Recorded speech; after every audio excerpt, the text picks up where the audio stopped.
Be for Good Leaders Declaration.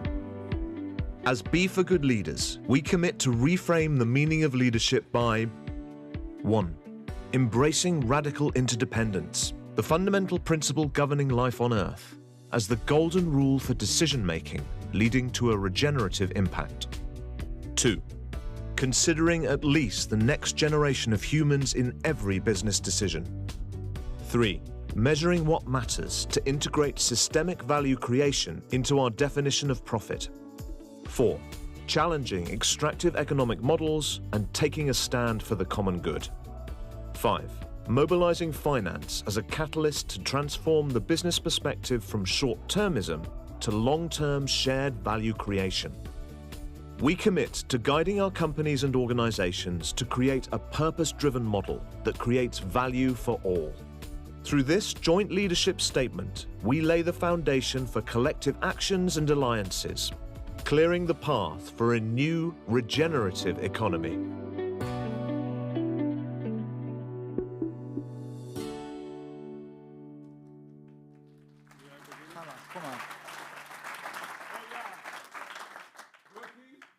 Working? Yeah, good morning. Morning, everybody. So it's a pleasure, wonderful pleasure for all of you to be here. So Len and I and Koen Becking, we're going to make the first introduction. I'm going to say a few words. First word is, I'm really happy that we are here. I think you all know why we are here. We saw the declaration. You know, all of us are trying to build a new capitalism. And here we are at the business school that is doing a new capitalism. So we're very happy, Koen, that we are here at your place. And there are 2 or 3 people I want to mention. First is Tom Cummings. Tom, please stand up. Tom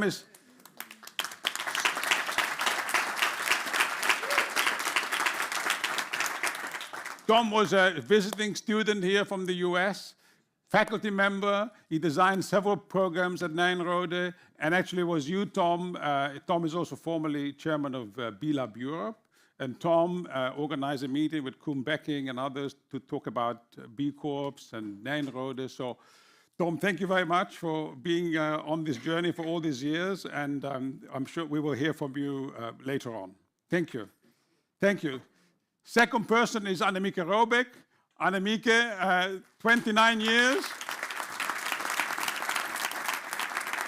29 years ago, actually, someone said to me, in 1994, there was a meeting at the castle where Pim Wimmick, the first B Corp in the Netherlands, put your money where your mouth is, invested in Ben & Jerry. And that happened in the castle at Nijrode 29 years ago. So you see that history. And so thank you, Annemieke, for being with us and on the journey. And the third person is Harry Hummels. So Harry, you need to stand up too. So I met, the second person I met when I came to the Netherlands was Henk van Lauk, who was a professor of business ethics in Nijrode. And Henk passed it on to Harry, the directorship of the European Business Ethics Network. So we've known each other since then, and you've been also on this journey, so thanks, Harry. Wonderful. Thank you. And I have 5 bullet points, very simple. Could we have the next slide, please? Well, this is new. This is new, and Len and I, so you really know there's 2 bits of this. One is, the other night, someone said, can you say what you do in 1 line? And someone said, well, it's not so easy to say what you do in 1 line. And then suddenly, I sort of remembered 2 things. One is, Paul Polman said, his question is, how will the world be without your company? Will the world be different without your company? And then suddenly, Elaine reminded me yesterday, it's really quite scary, but exactly today, 22nd of November, 60 years ago, JF Kennedy was murdered in Dallas. And suddenly, of course, what Kennedy said, do not ask what America can do for you, but ask what you can do for America. So we connected Paul Pullman and JF Kennedy, and we created this line. But this line is, ask not what the world can do for your company, but ask what your company can do for the world. So this is, without planning it or wanting it, we created a one line for the day here. Hello, Lucas. And what we want to do, what we are doing with the cooperative going forward. So it's quite moving, but I think it captures the spirit. Could I have the next slide? So the next slide, 5 points, and then I will introduce Koen Becking. First, it's a call to leaders to do their best for the world. I don't need to explain. We know what's going on in the world. We also know that what Lynn and I have experienced and done with the B Corp movement, there are thousands of people out there who are making a difference to their companies, family businesses, small businesses, large businesses. For me, this is the kind of bedrock of our society. So the core is for all of us to step up and do their best for the world. Secondly is the urgency of the moment. Again, climate, the decade of action. We know the challenges. We don't have time to wait. Someone, Christoph from South Pole Carbon was saying to me, now I have to wait 2 years or 3 years before some certain standards are certified. We don't have 2 or 3 years to wait for standards to change. We have to act now. So the urgency of the moment. Thirdly, if not us, who? Meaning, this is in a way, I stand here now. Maybe 10 years ago, I couldn't have said it with the same conviction. We have 8,000 B Corps around the world, 25,000 benefit corporations, 260,000 companies using the B Corp impact assessment. We do have really a movement. So we just have to, which is the fourth point, let's organize, let's get organized. NGOs are organized, politicians are organized, big business is organized, but the more progressive businesses like us are not really well organized. So let's organize, let's get organized. Fifthly, finally, global cooperative. What we started doing is not just a network, it's a cooperative owned by all of us together. And we will explain later. Here's a kind of a pictogram that explains the details of what it is. Basically, all of us together are members of the cooperative. The why, the how, the who. I will share this slide with you. 5 points, very simple. I'm sure that people never really remember everything, but the 5 points, we will repeat them again tonight when we close. Really, I think being here together at this moment and at this place, Nijrode, is very important because this is a place of learning, this is a place of business, and we want to work together in the years to come with you, with the alumni, with the faculty, in helping to shift the business world forward. So Koen, you're very welcome. Thank you. We want to hear from you. Please. Thank you. Thank you, Marcello. So I actually have 12 slides, but I'll only show you 2. It's a very important day today because all of you are here. Very warm welcome at Nijrode Business University. But it's also a very important day for democracy today. Right? As you may be aware of, today is election day. So it's a truly important day altogether. Our mission as Nijrode is to shape responsible leaders for a sustainable future. And we have actually added the sustainable future to our mission a few years ago. So my next slide goes into our strategic priorities. and it's coming up now, Marcello. But they are, doesn't matter. Our priorities are three. First of all, to have impactful research, right? So we're a business school, we want to make impact, we want to be a force for good. So impactful research. Secondly, transformative education. So we want to make a change through our education. So we want to use the education to make a change. And thirdly, we want to become a B Corp ourselves. So that's quite a challenge. Thank you. That's quite a challenge, but we're very well underway. Janne Anne is the leader of the whole project, but we're fully committed to make this foundation, because Nijrode is a foundation. We're not about making money. We're about the continuation of this beautiful institute for the next 75 years, right? So it was founded 75 years ago in Breukelen. That was established 375 years ago, Brooklyn. So this is the basis of Brooklyn, New York. And then finally, my final slide is about you and other leaders. So what we do is make a change through the education, so to have an impact on leaders and leadership behavior. We are actually trying to measure leadership behavior or a change in leadership behavior. I think that's very challenging, but we're doing it with our own faculty. Can we measure change in behavior? Because that is what it's all about. Secondly, through the leaders, we want to impact their organizations, and with their organizations, what is what you said, we make an impact on the world. So thank you and have a nice day.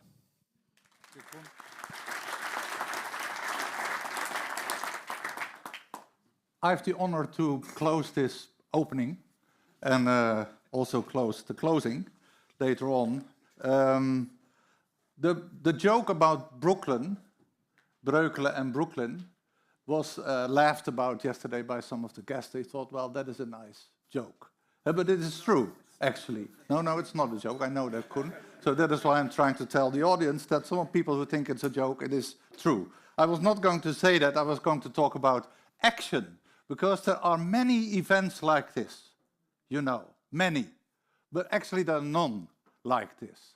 Because what we always said is there is not, the time for talking is over. The time for talking is over. You all know what's going on. You don't need to talk anymore about what's going on. You need action. You know that we need action. So that is why one of our stewards, because we are a steward-based organization, we have about 80 to 100 stewards and founding members, and we're very proud of that because we cannot do it alone, that they think with us. And that we spoke about one of the stewards, I spoke to one of the stewards, and she said to me, do you know why I support this? And I said, well, maybe because you like us. No, she not. Well, she likes us, but she actually supports us because she said that is one of the few places where there is action going on. And action means that you all do something, and that you change your company, that you make a deal. Yesterday, for example, on LinkedIn, there was a deal between Avantium and Albert Heijn. I know, and Marit was shaking hands with the guy, and it was about plastic bottles, a new kind of plastic. And that is, and that deal was born in Rome during the summit. And that's why we have these events. People meet, leaders meet, and leaders move stuff. That is why we say we want to be a community of leaders.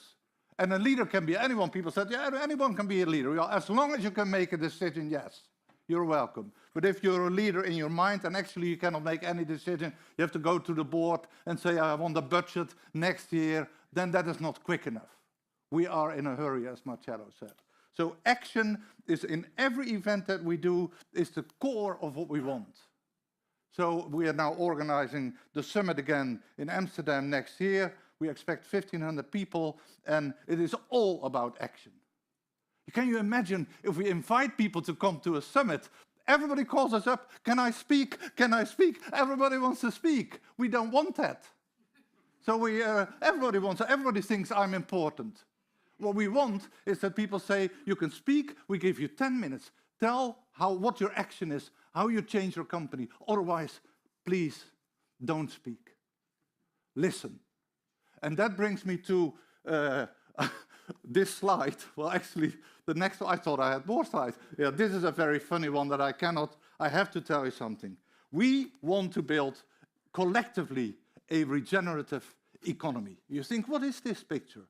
It's an exponential, regenerative, collective leadership. If you put that, Nativa was one of our important partners. It's an Italian company. Eric and Paolo are here, and two others, Martina. And they put these words into an AI system, and the system created this. So in 30 seconds. So that is very quick. So you see, you put the words in, and then you see, and then a picture like this comes up. And I don't know what it means, but it means, well, what it means is exponential, regenerative, collective. That's what it means. You immediately recognize it, don't you? Yeah.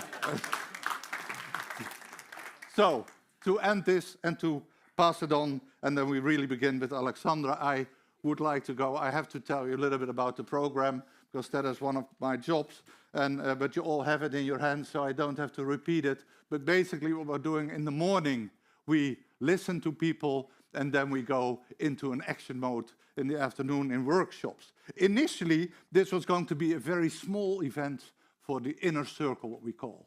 But then we saw many more people that were interested, so we invited them. So this grew to what we now have, about 200 people today who will come together and who work together, because that's actually, we want to know from you how you would build that.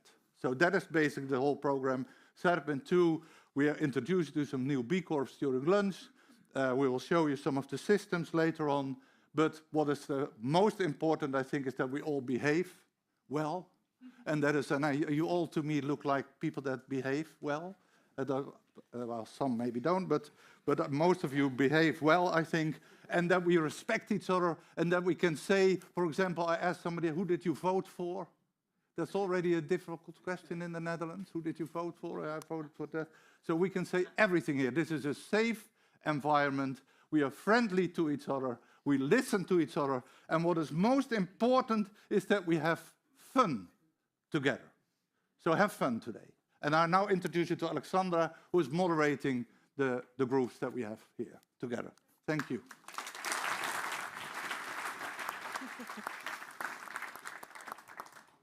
Hi, everybody. Very happy to be here today with all of you. I am Alexandra Corijn, and I am a big fan of B Corp and B for Good Leaders. And I'm also the managing director of TWIST, which stands for Together We Invest in Systems Transformation. And with that hat on today, I'm really excited to be moderating these conversations, because to go to a regenerative economy, we need big systems transformation. We need to go from a completely extractive economy, which I will not bore you about. You guys know the ins and outs of that, because we all live in it. And we need to transition to a regenerative economy. And don't worry, I won't speak for 2 hours. We have lots of perspectives coming on stage, and we'll move through them. And so the first panel, we're really going to invite in a whole diversity of perspectives. So not just business leaders, but on purpose, other perspectives, because we need to bring all these different perspectives together in order to create this new economy. So without further ado, I'd love to invite on my fellow panelists. I hope you know who you are. Rocky, Merlijn, Henry, and Annemiek. Yes, come. Please join me. Yeah, sure. Wonderful. Good morning. Yes, so like I said, we'd love to bring in some different perspectives that you might not have heard before. And I'd love to start with Merlijn, if that's okay. Yeah. Right here. You call yourself a creative researcher. You are in the worlds of creatives, and you also look to bring the creative and use that as a force for action. And so I'm really curious, maybe we're going to start out with a little bit of visioning to kind of ground us in terms of what does it actually mean to go to the regenerative economy? And could you maybe share your perspective on what that looks like, and also kind of bring in the perspective of the creatives and what we could learn from that? Yeah, great to be here. Good morning, everyone. The certificate on my diploma calls me a composer of music. Okay. So I used to work with orchestras, with choirs, and so on. So in music, step by step, I was exploring like what is actually what I am doing. Of course, creating nice music, nice moment. Concerts have meaning.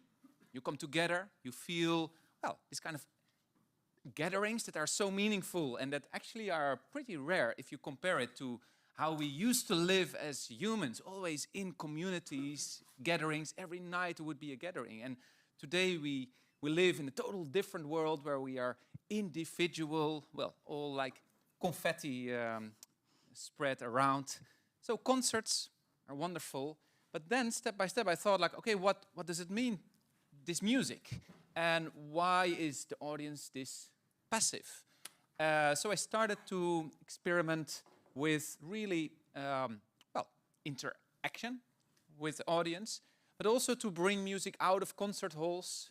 And I actually understood how music is a connecting force, not just of the people there, but also, well, actually in the world around us, all this, let's say, chaos that's happening, all the things, to find connections, to find meaning, and to postpone maybe the judgments or the interpretations and to experience those meanings, those relations. That became actually the search. And there, I didn't think of a work of art as the goal, but more as the process of making art as something that I would love to share with others, with the, let's say, the non-artists or the people who don't call themselves artists, but to make sure that it's actually the attitude, the mindset of the artist that is very valuable for all of us. And we should not outsource this mindset to professionals. We should not just leave it to the musicians on stage to do this weaving of meaning, but this is a capacity we can really do ourselves. And then I thought, shall I bring maybe my violin today? Or, but what if for 1 minute I would ask you not to perform, not to sing, but to just close your eyes, to actually just, feel present, really basic, just feel that you're here, and that we're here together, and the sounds around us, give a sense of the space, sense of maybe the others, and can we make just a wave of any noise? So out of the silence, can we start with some noises that you just make and just listen what happens if we build up this as a wave, and also it will also be gone. So it's a wave that comes and goes. Can we see what happens? Just let that, if you let it come.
Okay, So I would not call this music.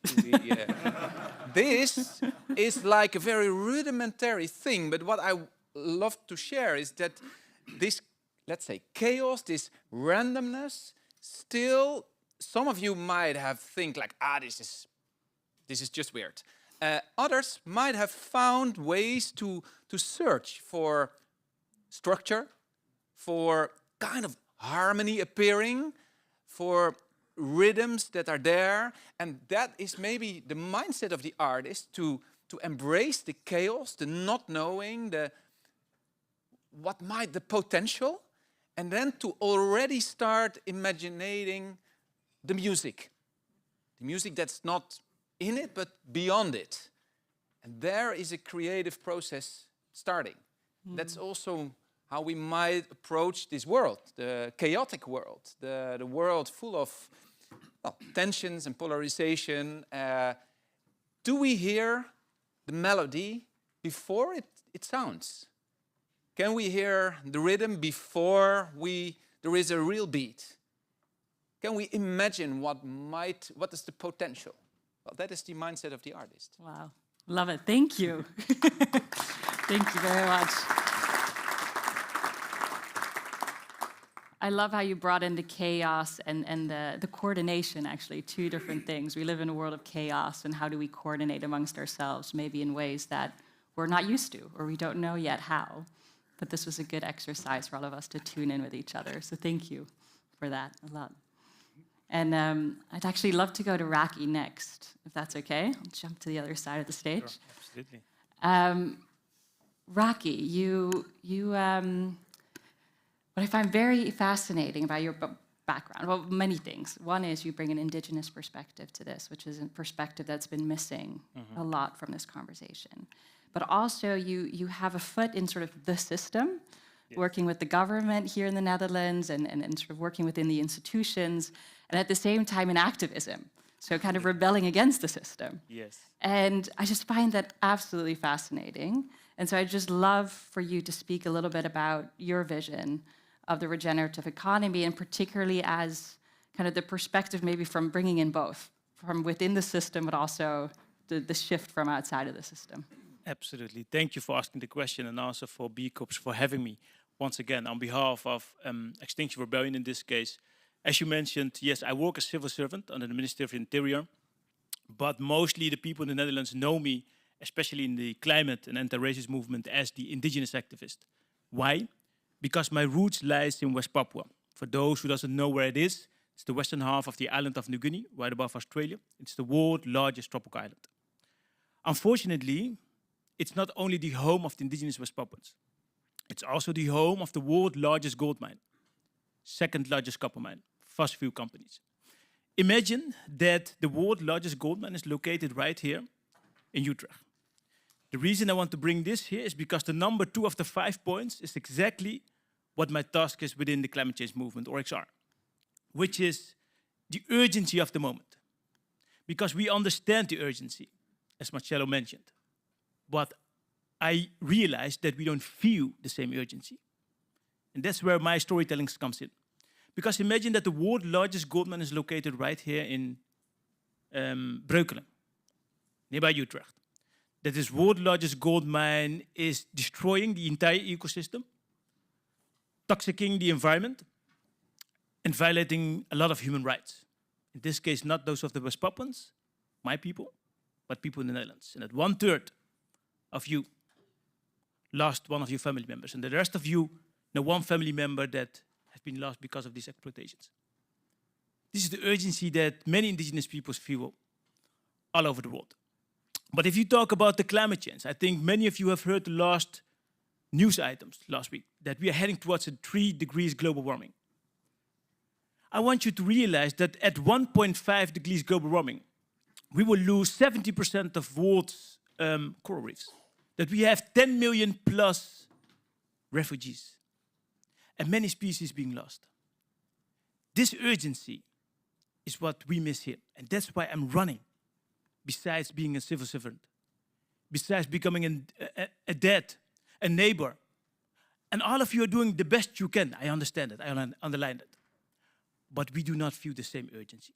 And that's why I'm really happy to be here, to bring the message that it's not enough. I want you to feel that 1.5 will hit your families, your culture, that you can't visit the graves because it's below sea level, because that's what we're talking about. That's why I'm part of Extinction Rebellion and running beside my job, because I have the privilege to vote, to be here, and adapt to even 3 or 4 degrees global warming. I have that privilege. But many of the people in the global south, in West Papua, do not have that privilege. But we have the responsibility because we have a big pie of these carbon emissions. And that's why I'm really thankful for this opportunity, in the hope that we can work together with your assets, with your networks, to make this urgency felt all across the global north, so we can run double, because that's our task here. I leave it there. Thank you. Wow, beautiful. Thank you. From chaos to urgency. And actually, it's a perfect segue. Actually, we talked about mining, and we have Henry Staal here from the company. You get to be the token business person on this panel, which I don't know that often happens.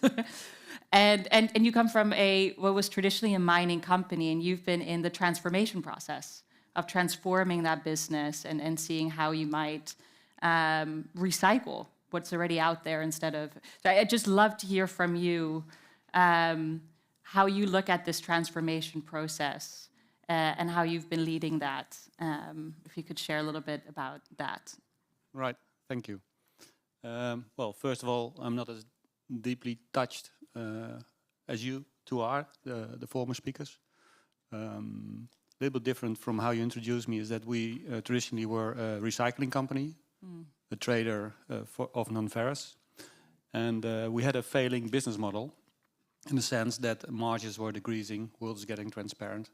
And our business back then was shipping all the material we bought from countries in the Western world to countries in Southeast Asia.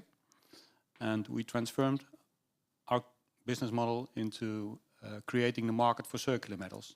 So we still collect a lot of post-consumer scrap, and we are now developing techniques to sort these post-consumer scraps into alloys, so that you can make any product out of it again. And this motivation was started with a failing business model. We worked together with the University of Delft. We got the techniques in place. And if I look at myself, I'm in the process of finding a deeper and a more intrinsic connection to the power we have now, because the technique is scalable, the technique is working. And my reason to be here is actually to connect with you, to find more inspiration for myself, to find more partners to work together with. Because if we want to make secondary metals to compete with primary metals, the primary product is a very well-developed market. So it's a tough competition. And you need partnerships with producers, consumers, and that's what I'm here for. Thank you. Thank you. And could you maybe share a little bit about, just before we go to the next one, just the role of business in this urgency, in navigating the chaos that we heard? Like, what do you see as the role of business in this? The role of business is, I see the role of business is to prove that there is a market. If there's a market, if you're making money, you will attract the attention of others. So there's people who are genuinely motivated by themselves. They will go no matter what. But a lot of people will just follow because there's a market there. And these markets, you can develop them. They are there. If I look at our company, our results are far better than they were as a trading company. So I think the role of business is to show the way to where you can make the money. And you can do both things. You can do good and you can make money. I think that's the leading role for businesses. Okay, thank you. And Annemiek, you teach, so you actually research transformation processes and teach that at Nijrode. And you also sit on many, many boards for a very long time, and from big ones to smaller ones, traditional again, and also in the new economy. And I'm just very curious. I know you can't sort of distill a whole semester's work of research into 2 or 3 minutes. But if you could share a little bit of your wisdom with this room in terms of what we can all learn in terms of how to transform, and also potentially a little bit about the role of boards in terms of what kind of governance is needed to actually do that. Yeah. Well, thank you very much. I'm extremely happy that we're here today at Nyenrode and that we are becoming a B Corp. So thank you, Koen, for taking this initiative. Because we are pushing this ball already for quite some time. And there are many here in the audience who also know what it means to push the ball. Well, we do that because we have a vision. And that is particularly something that is lacking in large part of society. We have a vision and we have endurance. And I think that that was also clear when Marcello said, when we first were busy with this kind of topics, it is indeed some years ago. I'm here at Nyenrode, Professor for Strategy and Transformation Management. If you work on strategy, you must work on a vision. But a vision is not something you do alone. A vision requires engagement, collaboration, open-mindedness, being open for diversity, but also to include new perspectives, and then to weave it into a story. And I think the story of be a force for good can be a company, can be corporates, can be startups. But here at Nyenrode, we also have a lot of organizations from the public space or from healthcare. And what we do, or at least what I do, is to stimulate one very important thing, and that is leave your ego out of the room. Because if you think you are your ego, you cannot collaborate. And for all the systems changes we have to work on, we have to think interdisciplinary. You can't do it alone. There's not one company, there's not one person who can do it alone. So we have to think collaboratively, be in for new insights. And therefore I teach networking and creating and building ecosystems, public-private, with very diverse compositions. It's important that we do not do that only here in a university. And to be honest, I never got 1 hour of research time in the more than 30 years I work here. Therefore, I've set up companies. My real research as action researcher is in my companies. There I go out and I do the very new things in a bottom-up approach, together with management, but to go beyond the obvious and always to establish a crowd of people, and we only need 15% of each company or organization, 15%, 1-5, who can go along with you. And with these people, we can roll the ball faster, but we also can bring in the content, and that's part of my work as well, to develop the right content. And with the content, we substantiate the vision we're going to. And I think that fits very well in where we stand for here at Nyenrode, for our values: leadership, entrepreneurship, and stewardship. And as I said, I'm very glad we can push the ball in every lecture we give here at Nyenrode, because I know we have so many good colleagues. We were the first who established ethics in business already in the 80s. We were the business school with not one professor for sustainability, but several, and we collaborate. We are the ones who bring innovation, sustainability, systems change, leadership all together with examples, and we let the people talk themselves also in our lectures, because we learn from each other even more than only from the concepts and theories we make. And I think that that is so important, to leave your ego out of the boardroom and collaborate. Go out, find partners, do it together, move the ball, and make the change. Amazing. Thank you. With that, I'd love to close the first panel. We heard about navigating chaos and also synchronizing with each other, the urgency of all of this that for what we need to do, creating new markets and leading the way in terms of creating those new markets. And I love that we end on leaving our ego behind, because if we actually want to do all of this, we need to leave our egos behind. So thank you so much, all of you, for joining me on stage and bringing your perspectives. And all of you get a 3-minute breather. Don't leave. Just kind of, I don't know, stretch in your chair, and we will have our next panel right afterwards. So thank you.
Okay, welcome back, everybody.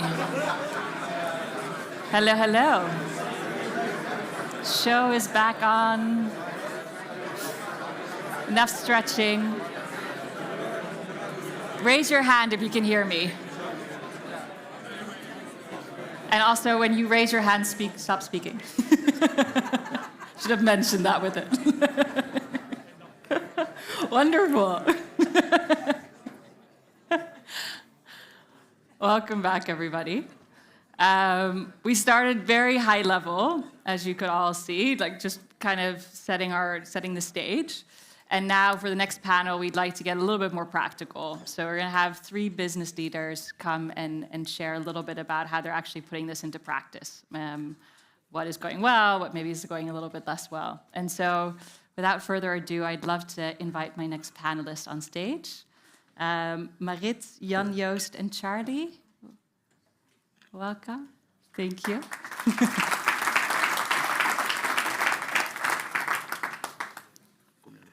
Ja, super. Nee, is goed. Dank je wel. Wonderful.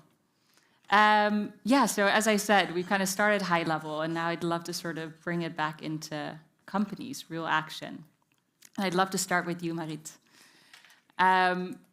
You lead a huge corporation called Albert Heijn that everybody in the Netherlands and beyond pretty much has heard about.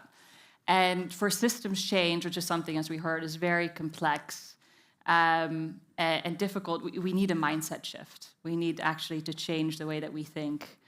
And that's not an easy thing. That's sort of one of the most difficult ones. But from that, I feel like a lot of change will trickle down from that. So I'm very curious, in an organization like Albert Heijn, how do you work around changing the mindset and practices within the company, as well as for consumers that you actually serve?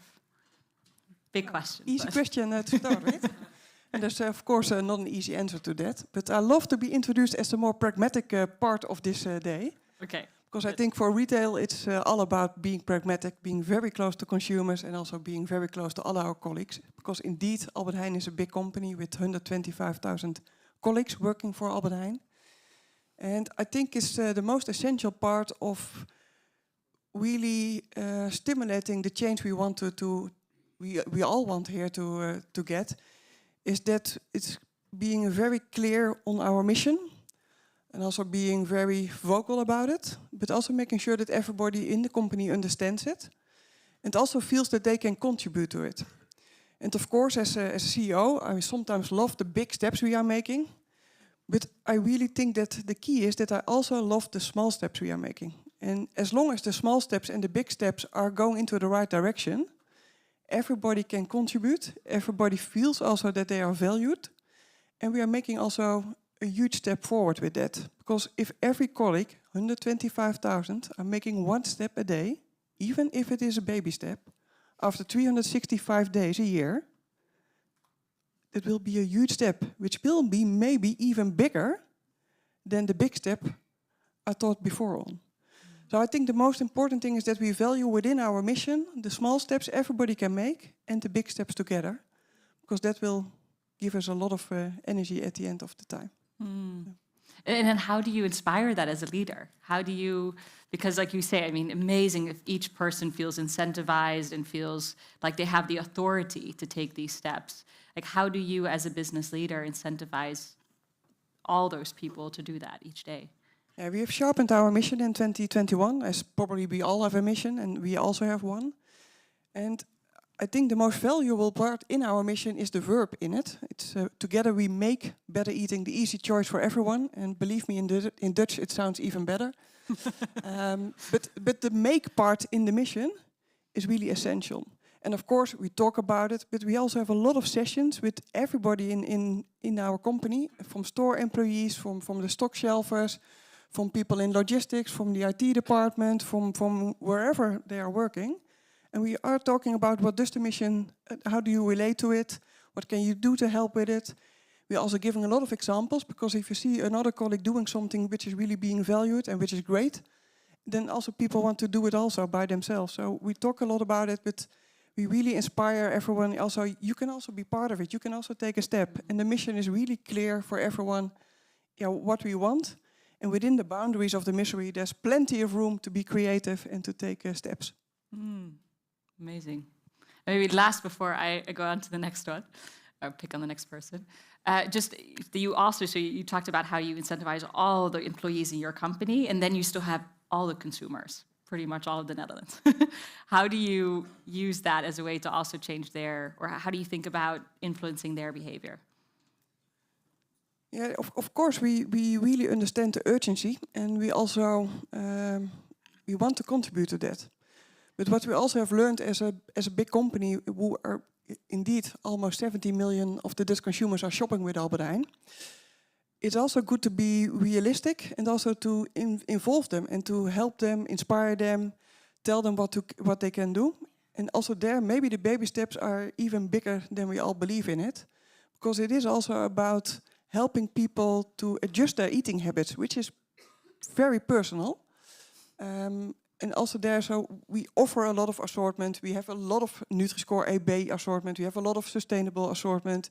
But it's not only about having it on the shelves. It's also helping people, okay, what can you do then with it? And how do you then change your eating habit? Because everybody has their own eating patterns. And we are trying to help them, to influence them, to nudge them, to use all those kind of beautiful words. But it is really trying to make people eating every day a little bit better. And every night again, I am realizing that on 6 million plates in the Netherlands, every night again, so also tonight, there's food being bought at Albert Heijn. So if I can influence that by having it a little bit less sugar, or a little bit more animal friendly, or climate neutral, or plant-based, we make a huge difference again. So that's really what we believe in. Every night again, there's an opportunity to influence 6 million plates. And we do that every day, 365 days a year. So we will come there. Amazing. Thank you. Thank you. One step at a time. Yeah, I love that. Jan Joost, I'd love to go to you next. You get to lead a big family business. So an organization that has, from its origin, sort of a long-term perspective. I'm kind of assuming here. And you also have been, it sounds like sustainability was a little bit already embedded in the company, but you've been really trying to step up and take it to the next level. And I'm just curious, kind of a similar question to that I just asked Mariet, if you could speak a little bit to how do you inspire action within your company and beyond? Good question. I also appreciate the fact that I can be here and also talk from a more pragmatical point of view. And because indeed, if you want to describe what our company is doing in one sentence, the other day I was asked, can you describe it to a child? Well, we make beds and mattresses. And that's what we do as a family business since 135 years in the Netherlands, in Deventer. And indeed, I think from the founding of the company, the foundation of the company, sustainability was in it, a durable product that we produce in using wood and metal for making beds and mattresses. So it was already in the beginning of the company with us. At the same time, over time, we found that next to being a family business and your socially responsible role that you have as an organization in the environment in which you are present, and we're not so big as Albert Heijn, but we still have quite a stamp in Deventer.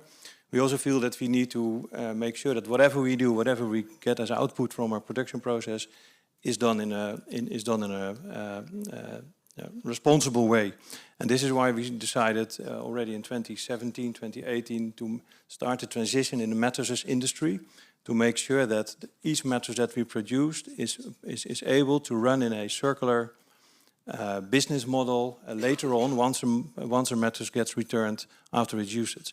Which means that we are able now with making this step as a family business that we are going to bring down the pile of mattresses that is on an annual basis 1.2 units per year in the Netherlands only.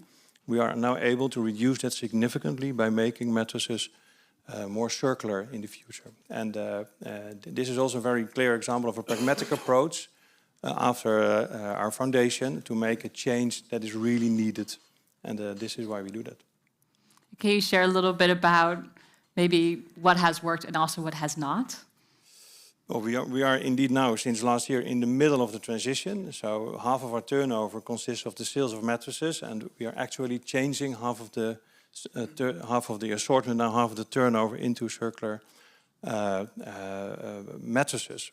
So there's a very good story to it. At the same time, there's also a lot of challenges that you face, a lot of worries, a lot of discomfort that you experience while doing this big change, because it's not an easy one. It's not only the product, it's also the production, the way of producing, it's also the marketing story, it's also the consumer acceptance. It's also having suppliers make a change in their way of thinking about materials that you use and apply in producing mattresses.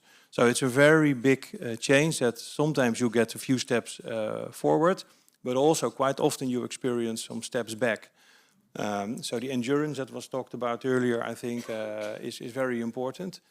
In combination with your vision, we also have a very clear vision, which is that we believe that a rested world is a better world, is a nicer world. And resting we do. I love resting. I agree. And resting we do because of, indeed, the first element that you need to have in place is to have a good product, a good mattress in which you can actually really rest well. But the second point, of course, is resting the planet. And there, the two go very well together. But it's not an easy ride, but we're making progress, and I'm very confident we are able to make the change. Wonderful. Thank you.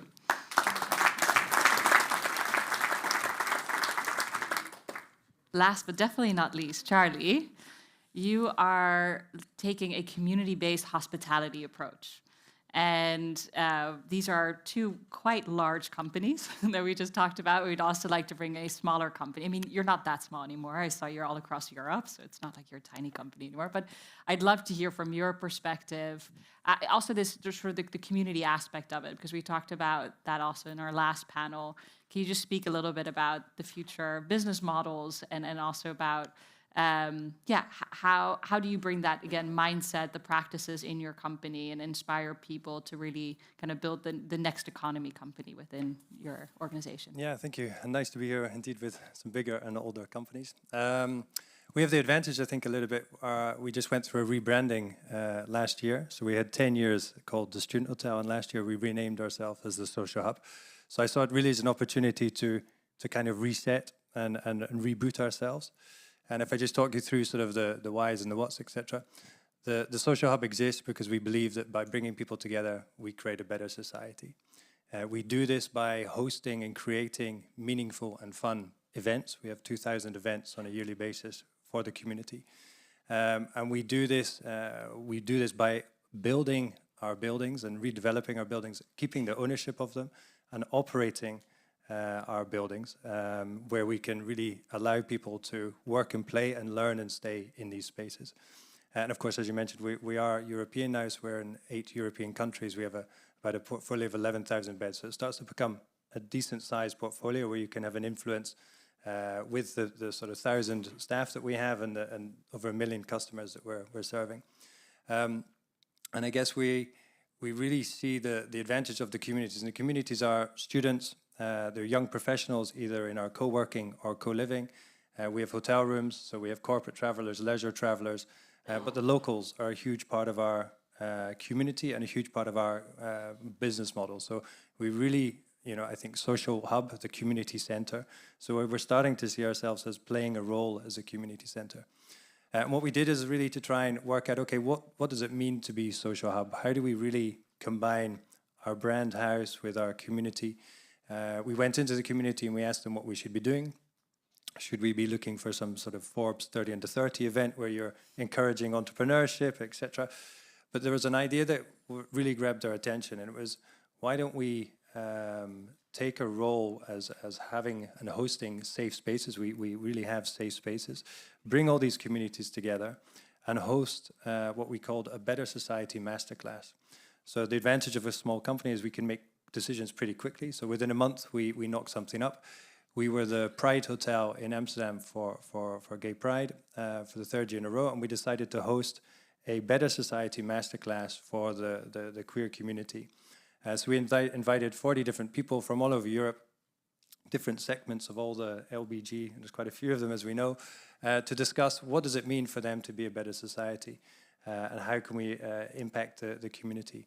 And we held this 3-day course, and to be honest, it was one of the proudest and most exciting moments I've ever had in my business career. The room was crying. It was like this when they presented their solutions. Very simple stuff, but it was really nice to hear the success of this 3-day program.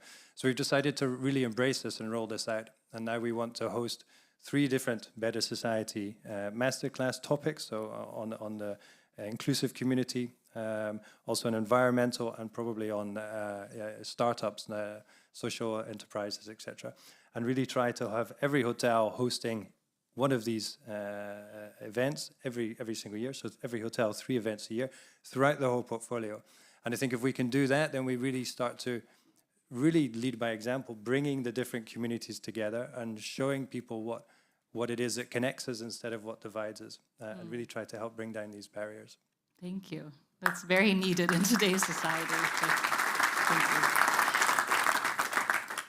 So you heard about little steps forward each day, also some steps backwards sometime, even when we take steps forward. And what I love too about you, where you were saying about how we might not always need to have all the answers ourselves, but we can actually just ask what people want and then respond to that. So kind of taking all these different pieces. Before we wrap up this second panel, because we're going to talk the next panel about the cooperative and collective action. And so quickly want to ask each of you business leaders, if you could just quickly speak about if there was anything that sort of from a collective action perspective would make your job at each of your companies easier.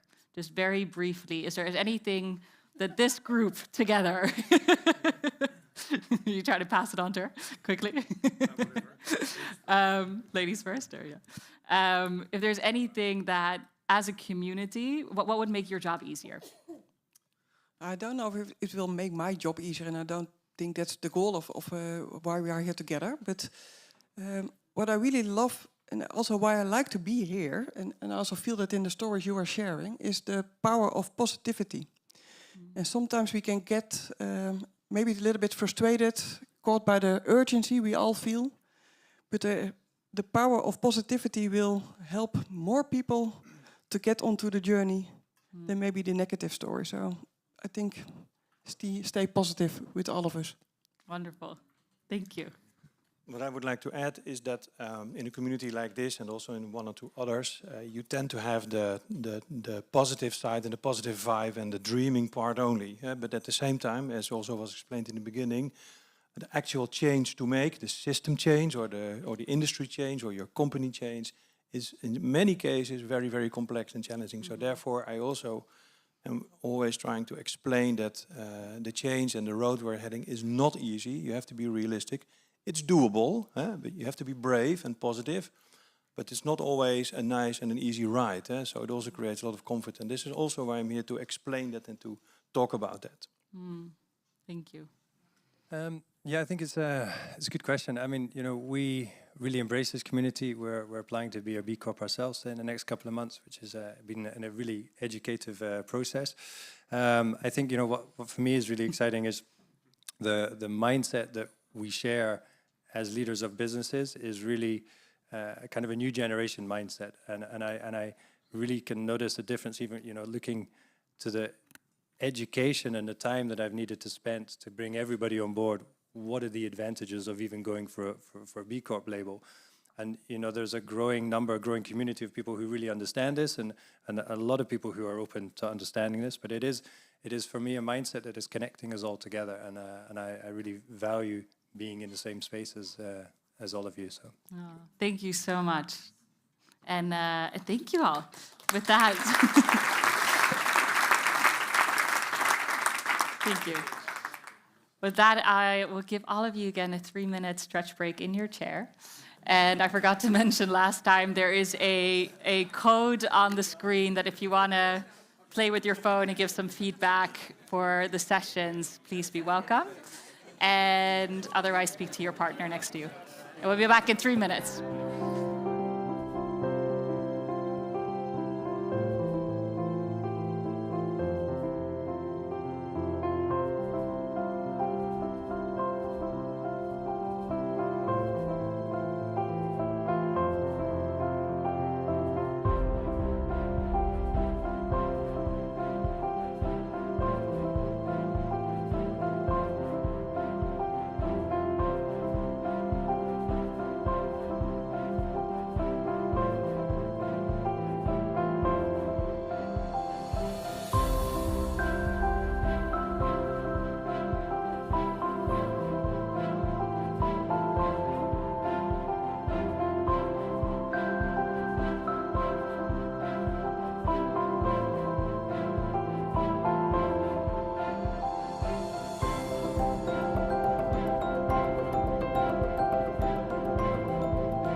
Oh, thank you.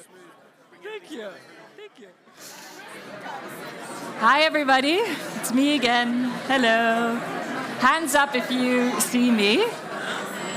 Please bring your hands up if you see me, and stop speaking if your hand is up. Hello. Wonderful. I would love to see more hands up in the air. Both hands up. Maybe that helps. Ah, there you go. Okay. We're getting better, or I don't actually feel like we're getting better at this, but we'll keep trying during the day. Welcome back, everybody. Please take your seats. We have the third panel, and then after that, you're rid of me. Okay. Thank you. So yes, third panel today, collective action. We are all here together. Hi. You can join if you want. Collective action, we talked about coordination. How do we come together? How do we do these things together? So welcome all of you. Oh, we're missing one person. Come join. So I think as all of you guys are aware, very recently, or not very recently, in May, the Cooperative was launched, which is a big deal. And at the same time, and Cooperative has been around for a very long time. It's not a new structure. And at the same time, I feel like it's getting new life in this new economy, and we're finding new ways to use this as a vehicle for change. And before we get into the specifics of this cooperative, I'd love to start with you, Lisette, because you have been leading cooperatives for more than 20 years. I feel like, maybe I'm exaggerating now, but like a very long time. And you have been leading cooperatives in Scotland. You are now the chair of Pimwimic, which is also a cooperative. And I'd just love for you to actually start out to share a little bit about what does it mean to be a cooperative? What makes it different than other vehicles? Or what does it mean to you? Yeah, what it means to me, I've never really thought about it like that. So that's really nice to hear. But, you know, the operative and the co. And the operative is one thing, but the co, it's where it's difficult. And I actually want to add something to what these good men are bringing here, because there's a lot of operative in there. There's a lot of let's do, let's take action. Don't just sit there, do something. You know, that is very much your call. But I think for the co to work, we also need to turn this around, like Thich Nhat Hanh, the monk Thich Nhat Hanh has done, and said, don't just do something, sit there. Because if this is about interdependence, then I love to work with you, but I also think we ought to cultivate the being together, the interbeing. Can I listen to you so that as you talk about your vision, you actually discover new layers? Can I sit there and not immediately go into action? And I think as a cooperative, as a legal structure, there's also, do we want to be a network? Do we want to be a community of practice or a system of influence? And I think networking is all of us. You know, we know each other. I do business with you. You tell me something, I pass it on, and the whole network benefits, but it is still kind of flatland. And I think we want to be a system of influence. We want every company to be a B Corp, right? We want this to be the new norm. Like with Pimwimic, we want impact investing to be the new norm. We set new standards. But in between is, can we be a community of practice? And can we not only share our successes, but also our living questions? And really go there, because that, I think, the mind shift that was talked about is a heart shift and is a will shift. And we need to engage all these layers. Wow. Thank you. What a beautiful introduction to now what I want to hand it over to Leen. If you could share a little bit about your vision, like hearing Lisette now speak about sort of the action, but also the being and thinking. And then I would love to hear from you about your vision about what is this actually? What is this cooperative that you're launching together with Marcelo? And what does that look like? Yeah. It's this is on now. Yeah, so I don't have to do a double. You know, in the world, in the Netherlands, in the countries around the Netherlands, all over the world, there are hundreds of thousands of initiatives for good. Everybody's trying very hard. You have initiatives in the streets, you have neighbors who do things together, countries. But all those initiatives, or many of those initiatives, operate alone. So over the past 35 years, I've always wondered why that is. Has to do with ego, has to do with drive to go faster than the other. And so there are many reasons for it, but it is not so good, in my opinion. And because the enemy, I was just talking to a company, a B Corp called Friends and Foes, who create the enemy. And it's a strong way of thinking. And I thought, the enemy, who is the enemy? And for example, there is this company that immediately came to my mind called the Koch brothers in America. They spent 300 million per year, 300 million, one company per year, to block legislation that stops them from harming the planet. It's one company, 300 million. And so the enemy, and I'm sorry for the word, I cannot find a better one quickly, the enemy is very well equipped. The status quo is very strong. They have endless financial resources. And then we are here trying very hard on all those little good-willing things that we're all doing. So we need to do that together. So that is the first, of course, drive to make a cooperative. It is a legal entity. It's not a thing, a cooperative, we cooperate. No, it's a legal entity that has members, and every member has one vote. We're all equal. Because people said, no, Leen, you and Marcello. No, it's not about Leen and Marcello. First of all, we have 100 stewards around us. It's about them, because we cannot do it alone, as you say. We have to think, and that is, we have to sit down and think. You think we're always running. Well, Marcello is always running, but we are. I'm sitting, and that's how we can work together. So, but anyway, we have to bring that. So we have 100. The inner circle, and we need more. So we're now growing. We have 600 people on the platform. We have all of you. We have more and more. So we have to find a place where people feel comfortable to do their business, and to learn, to do better business, maybe to do more business, to make money. That not sustainability is something dirty, that is ugly, we don't like it. It has to be fun, I said this morning. Because if it's not fun, where do we get our energy? Where do we get our energy? If I had to do this and I didn't like it, I wouldn't do it. Well, not long at least. And that is maybe a day or two, but not very long. So that is why we created this legal entity. It took us a lot of time, because you think, well, we go to the notary and we create a cooperative. No, that's not how it is.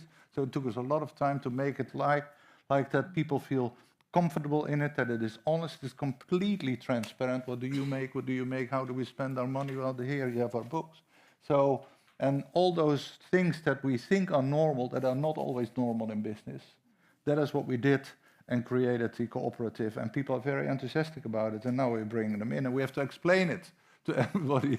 So I thought everybody would understand immediately. Well, that is never the case, you know. Mm-hmm. So we are now in the explaining phase, and so that is that a little bit an answer to your question? A little bit. Thank you. And it's perfect, actually, because we have Marcelo next. So maybe anything he left out that you feel like he should have touched on, you get to do that now. Well, don't give him too much time. No. No, I think that... I will come walking to you. Just add in, because Leen and I are totally complementary. Just add in to say, you know, I know some of you to Social Venture Network, which actually, Lisette was one of the first members. 1993, and Annemieke, in Amsterdam at OEBBO, we launched the first network with Ben Cohen, Anita Roddick, Peter Blom, Eckhart Vincent. So this was the kind of old guard of the new capitalists, the new entrepreneurs. And so it goes back a long time. And actually, it goes back, for me, when I was a student in economics, it goes back to Aristotle. It goes back to the Greek philosophy. The idea of, well, on the one hand, oikonomia and eudaimonia. Eudaimonia is about well-being, and economics actually is, in a way, should be the science of well-being. So it's not so new in a sense, but of course we kind of sidetrack capitalism, partly through our American friends and others who kind of made it a bit different than what it could be and should be. So company, the word company, actually in Latin means breaking bread together. It comes companions. You don't want to be spiritual, you don't have to be spiritual, but working together is the essence of a company. And for Lynn and I, Cooperative was actually a way of formalizing how can people work together for a common purpose. And second thing is, this is also the link with Social Venture Network. In Social Venture Network, people have been asking, oh, we should really have like a Facebook for good or a LinkedIn for good. Why don't we have our own kind of platform globally where people who have good intentions and run businesses can actually be together? So the Cooperative is meant to be that kind of vehicle. And then later in the afternoon, you will hear about the exchange and the loyalty program. How do we want to create a really microcosm of the new economy? So at bottom, Alessandra, it is about companionship, working together for a shared purpose. In a global world where, like this, you are in touch with everybody in the world, and we're not doing enough of it. We haven't yet been able to organize ourselves, is what Lane was saying. I always remember, 20 years ago at the Clinton Global Initiative, Bill Clinton said, the progressives are not well organized. We have to be organized. I said it earlier, big businesses are organized, NGOs are organized, politicians are organized, but in a way, people like us who have, say, maybe a vision for the world, as I think Annemieke was saying, what is our vision for the world? We're not well organized. And this is what we want to do with the Cooperative. This is what we're doing with the Cooperative. And it is also a very traditional Dutch instrument that was created in the Netherlands. I mean, some cooperatives like the VOC was not exactly for good, but there is a model of how people can work together to make a difference. So we want to use that model to make a difference. Wow, thank you, Marcelo. You actually kept very well to time. I mean, I was getting a little bit worried when you went to Greek philosophy and Latin, but you managed to bring it back, so thank you. Applause. Nikki, I'd love to go to you next. You lead a B Corp. You're also part of the Beauty Coalition. And I'm very interested in systems change. That's why you joined. And so I'd love to hear from you, particularly around the potential of this. What would you need from a cooperative, from this community, from the industry to help you to realize your systems change ambitions? Yeah. Well, I got to system change and the need for and importance for it really through my own experience. And I was very happy when Annemieke this morning confirmed from your experience and all your wisdom and all your, and your being a professor, you confirmed that also from all that experience, that system change is the only way forward, doing things together. So having led product innovation at Rituals for the first 7 years or so at my time there, I realized, we need to reach sustainability goals, but we cannot do it alone. I tried really hard to find the right suppliers and everything, and the right innovations. But then every time it sort of didn't work because, they weren't scalable. They didn't have the money, or the lines weren't big enough and stuff. And I realized if we were to do this together as competitors, we could actually make it happen. So then B Corp Beauty Coalition was the first step into experiencing something doing together, where for the first time I realized, wow, in sustainability, competitors can actually work together. And Sean here was the chairman of the coalition for a long time, and it was really amazing because we sat there with really direct competitors, but just because we were all B Corp, we were all in the same boat, and there was not one moment in 2 years where I felt like, ooh, okay, but you're competitors, maybe not. I won't share this information.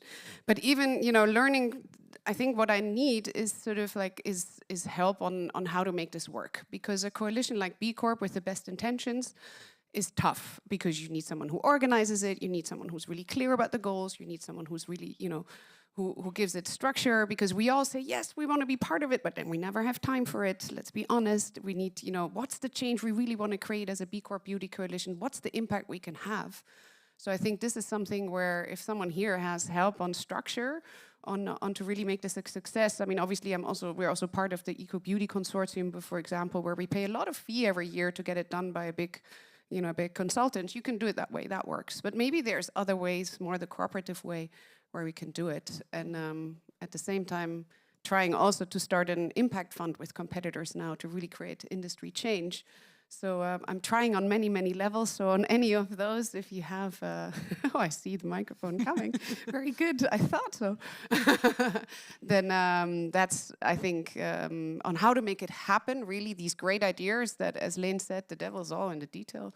That would be a big ask today. Yeah, thank you. And I love that you're really doing it. Like you're working. Yeah, thank you. Lisa, I know you wanted to comment. I think we need to redefine competition. We're competing against time and ignorance. So then you start your work together, right? And I think one of the answers to how can we organize ourselves is circles, like the week that Frédéric Laloux is doing. Just commit to a practice for a few weeks with each other. I think it can be random, doesn't even need to be in your industry, because we all have experience and many of those are general and not specific. So that's what I would like to bring. Thank you. Thank you. Wayne, you've been patiently waiting on the other side. And you have been, well, first of all, you lead a big fintech company focused on Africa and helping financial inclusion. And you've also been a really big advocate in making sure that this is really a global initiative. And so I would love for you to speak a little bit about what does it mean to you when you say, I want this to be a global initiative. Can you speak, what does that mean? Well, absolutely. Well, thank you very much. Really, it's very hard to gainsay what's been said here already, the power of many, the power of connection. But I run a fintech. We sound like a fund. We're not a fund. We're a fintech lender that grows small businesses with microfinance loans and enterprise training. So we give them the knowledge as well as the working capital to grow. We've been a B Corp for a number of years now, and it's great to be part of this community. The point is that we think that we have found an African solution to a global problem. We democratize wealth creation through small business growth, grassroots upward. But the global opportunity is $5 trillion. That's the finance gap estimated by the World Bank, by the IFC. $5 trillion is needed to allow small and micro businesses around the world to realize their potential, not even to max out, not even to optimize, just to be able to be an okay version of themselves. So our thesis is that you're a better business and you will make more money by being a B Corp, by looking after your customers, by looking after your staff, by caring about the planet. It's the best way to manage your risk. It's the best way to achieve an impact, because that is what business is there for, to solve that problem. So the size of the opportunity is off the scale. But what I want to do is to connect the African opportunity, where there's a $500 billion market gap in Kenya and Uganda alone, where I work, with global pools of capital, with intent, and to help thread the needle, to connect the dots, so that people who do care don't feel alone anymore, so that my customers, who are the most amazing human beings on the planet, can actually bring what they can contribute to this conversation about resilience, about community, about family, about faith, about belief, and so that we can learn from one another. Because this is not a dependency conversation, this is a codependency conversation. We need one another. Thank you. Yeah. Thank you for bringing that voice. And I'm going to run a little risk here and hand the microphone back to Marcelo to close us off. So we'll see how that goes. I'd love for you, actually, before we close, just to speak a little bit, because we have lots of B Corps here in the room. And at the same time, there's a difference between the B Corp, being a B Corp, and being part of the cooperative. And if you could just briefly speak, I mean, maybe it's obvious to everybody, but maybe it's not. And I just wanted to quickly And on that, if you could explain that. Two things. One is Be for Good Leaders is actually about leaders. It's about the people, and Lane said it this morning, you can be 18 years old, 16 years old, and still be a leader, or you can be 75, 80, and still be a leader, So it's people who have a passion for obviously changing the economy, creating a new economy, and people who have all the other ingredients, They are honest, they work with integrity, they are people who respect others. This is what we say, be the best for the world, which is something we use in the B Corp. So it is leaders. Secondly, it is not only B Corp. I mean, we love B Corps. I mean, of course, but the reality is, and Elaine says it, there are 300 million companies in the world. And there are 8,000 B Corps and 25,000 benefit corporations. So we want to use the example of B Corps and inspire many other leaders to see what they can do. As we said this morning, some of you came late, but hello, Paul Kloppenburg, hi. It's very nice to have you here. But the thing is, we said this morning, the John Kennedy statement, do not ask what the world can do for your company, ask what your company can do for the world. So the B Corps are supposed to inspire many other companies, many other leaders to follow the example, to learn from B Corps. And if you become a B Corp, it's great. If you don't, it doesn't matter. But you're on this journey together. So it's actually B Corps and beyond, and it's for the leaders, for the individuals. And the final thing to say is, Lynn and I realized that companies are made of people. People decide, not companies. So that is where the raw material for change is, the individuals. And this is what, we started a bit like an experiment meeting in Rome, and it's growing, it's working, people resonate with it. And we see that, I'll say that later in the afternoon, the combination of all of us here, the Netherlands, this part of Europe, the EU, is moving in the right direction in this sense. This is really going to be a hub of a new economy for the whole world. This is why we kind of really push, because this is the moment for us to actually be the best we can be for the world. So really, seriously, if we people like us are not going to take the step forward, nobody else is going to take the step forward. So it's just here for us to do. And, Lane and I, basically, this is the call we make. The call is, we've been trying to do this for 30 years, mostly successfully. Sometimes it's up to all of us together to step it up. Yeah. So that's it. Thank you. Thank you. Beautiful. I think it's very much an invitation. I mean, if I hear you all correctly, it's an invitation for all of you to create this together. So it's not about, I think I hear very clearly from both of you, you don't want to create this whole thing. You want everybody here to co-create this together. And so with that, an invitation for the rest of the day, as we go into the afternoon later as well, in all these workshops, to really think about what do we want to co-create here to make this work for all of us. And so thank you for launching this. Thank you for sharing your wisdom with us. And we'd love to close this panel, if that's okay. A hand up. Maybe we can take a couple of questions. There you go. Sure. Go ahead. I have a very simple question. How can we actually make known if we have a call to action to the community? If we really want to create action, how can we reach each other? And that is a very good question, because that is the next piece in the program. There you go. And we didn't practice this. So that Wonderful. gives the floor to the chief storyteller who's sitting there in the corner, Daniel Truran, and he is going to answer that question. Is that correct? Now, Yep. Immediately after this. Wonderful. Thank you.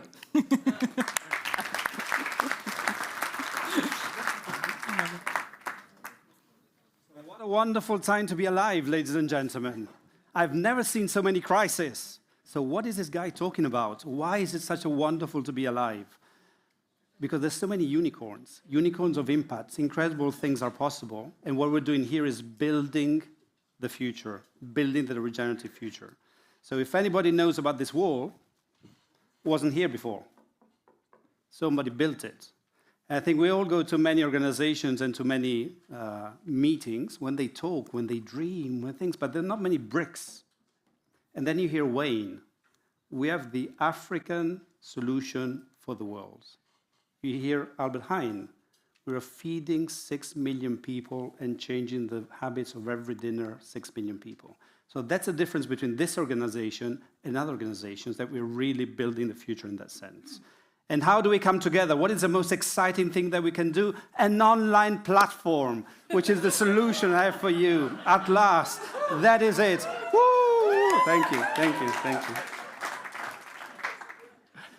So hopefully, each and every one of you has received an invitation to be part of this platform that we're going to share very quickly, remembering that there's one more actually, almost the last resource you're going to receive is this one. There's lunch, which is also a very good resource. And after that, we need to get to work. So the afternoon is no more sitting back and listening, it's about making this happen. So this is your last resource before we go forward.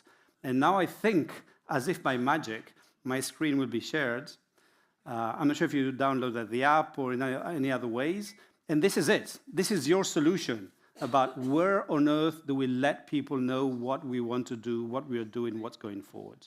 So as you log into this magical platform, the first thing you see is Lene Marcello. That's already a great start, right? Lene Marcello welcome you and do this beautiful welcome there. Then you got the slightly more boring how to use the platform video. And there's a very important point, because you need to be in control of these things that we're building. You don't want to be harassed by 2,000 messages. So something as important as changing your notifications about what you want to receive means that you are in control of this platform. This platform is not going to take over you. Very quickly, we got, I think, 600, 700 people. We're aiming for 3,000 by the end of the year. Not people, leaders. This is going to be a very sought-after platform because the people that you see here, the faces that you see here, are not just anybody. These are leaders who are building these bricks with you. Very briefly, how this works. Some of you are more familiar with others. So this is the introduction. Here's members near you. So imagine you live in Madrid. And then I see, who is in Madrid? Who can I work with? In Utrecht, in Leiden, in Calcutta, wherever you go. So this is going to be a global platform, and you can find who is more relevant to you. With a little dot, you can see who is online right now. So let's see if they are online right now. Oh, are you online right now? He's probably not here, or he's outside, whatever. So you just click on Guest News, and you can actually right away follow him, have a chat with him, connect with him. So it's really easy to connect with the leaders that you want to connect. Live, if they're live. If not, asynchronous, you send a message, private. Not public. This is not LinkedIn. This is a very private, safe, and internal platform on this one. And the first thing that I would do, I would go up on the top right and manage my personal settings. Because if you see here on the very top, hopefully this works. If I do Madrid, yeah, you find that there's somebody in Madrid, which is me. Well, right now, I'm not sure why. I'm the only Be for Good leader. This is going to change soon. So you want to travel to New York. Type New York. Who's in New York from the platform? You're going to wherever you're going. Key elements that are relevant to you. This is how you find people and you match people. And how you do that is going by your settings. And this is the key part that will allow people to find you. Personal settings.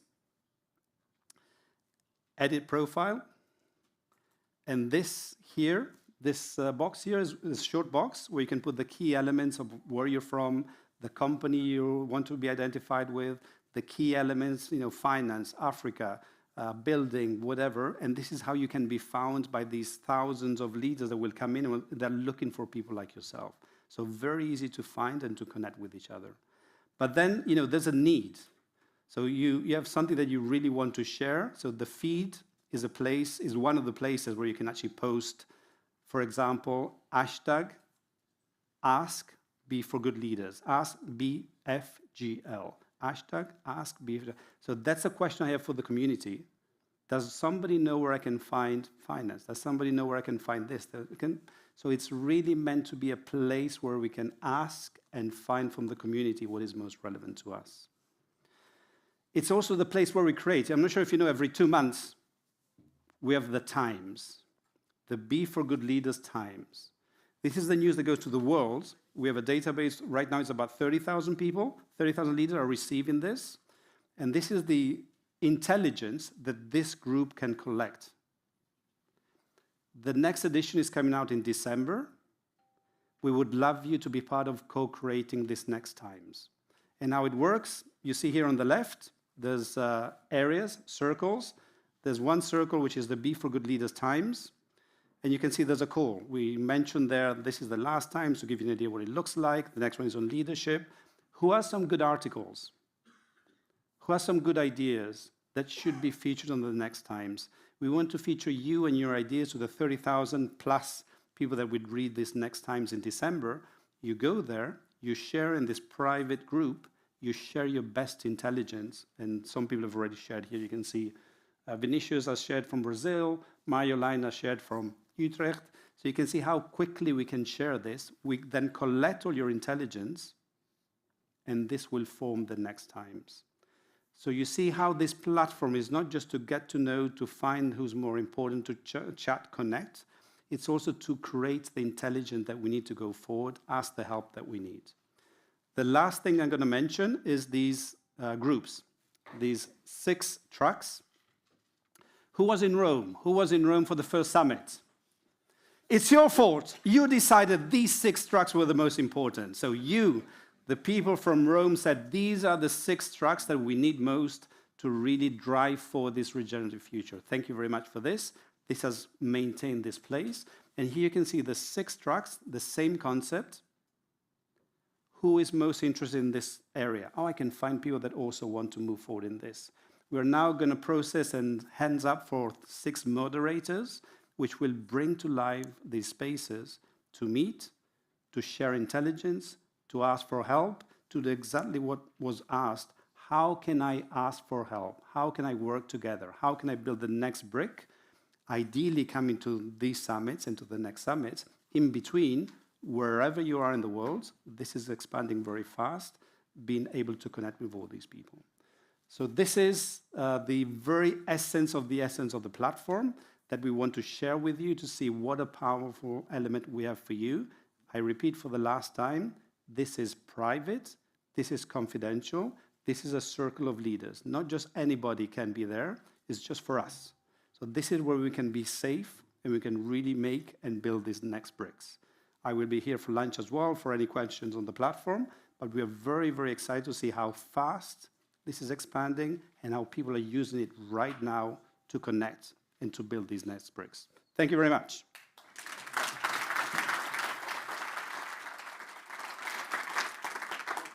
Am I giving the best news ever? Bear in mind, I'm half Italian.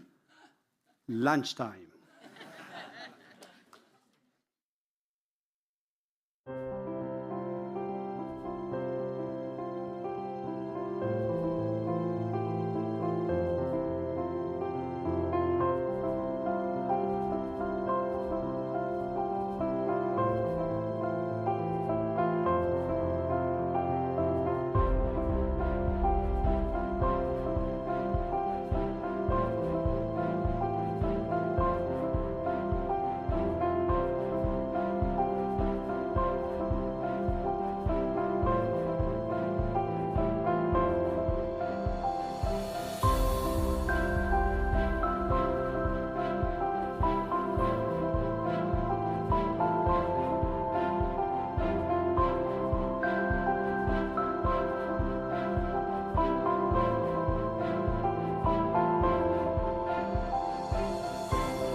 Yeah?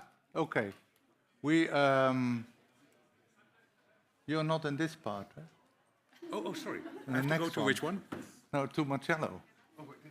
Yeah, no, go. You're in Marcello's part. He's in a boardroom. Sorry.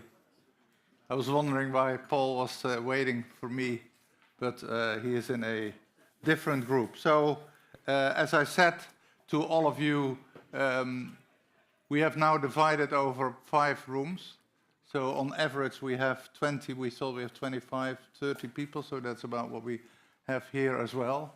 And somebody said to me, there is not so many men, and that is, I see Brian, 1, 2, 3, Dick, myself. So that is maybe because count you in, Bas, good. One question that I received this morning is that why is this called female entrepreneurship?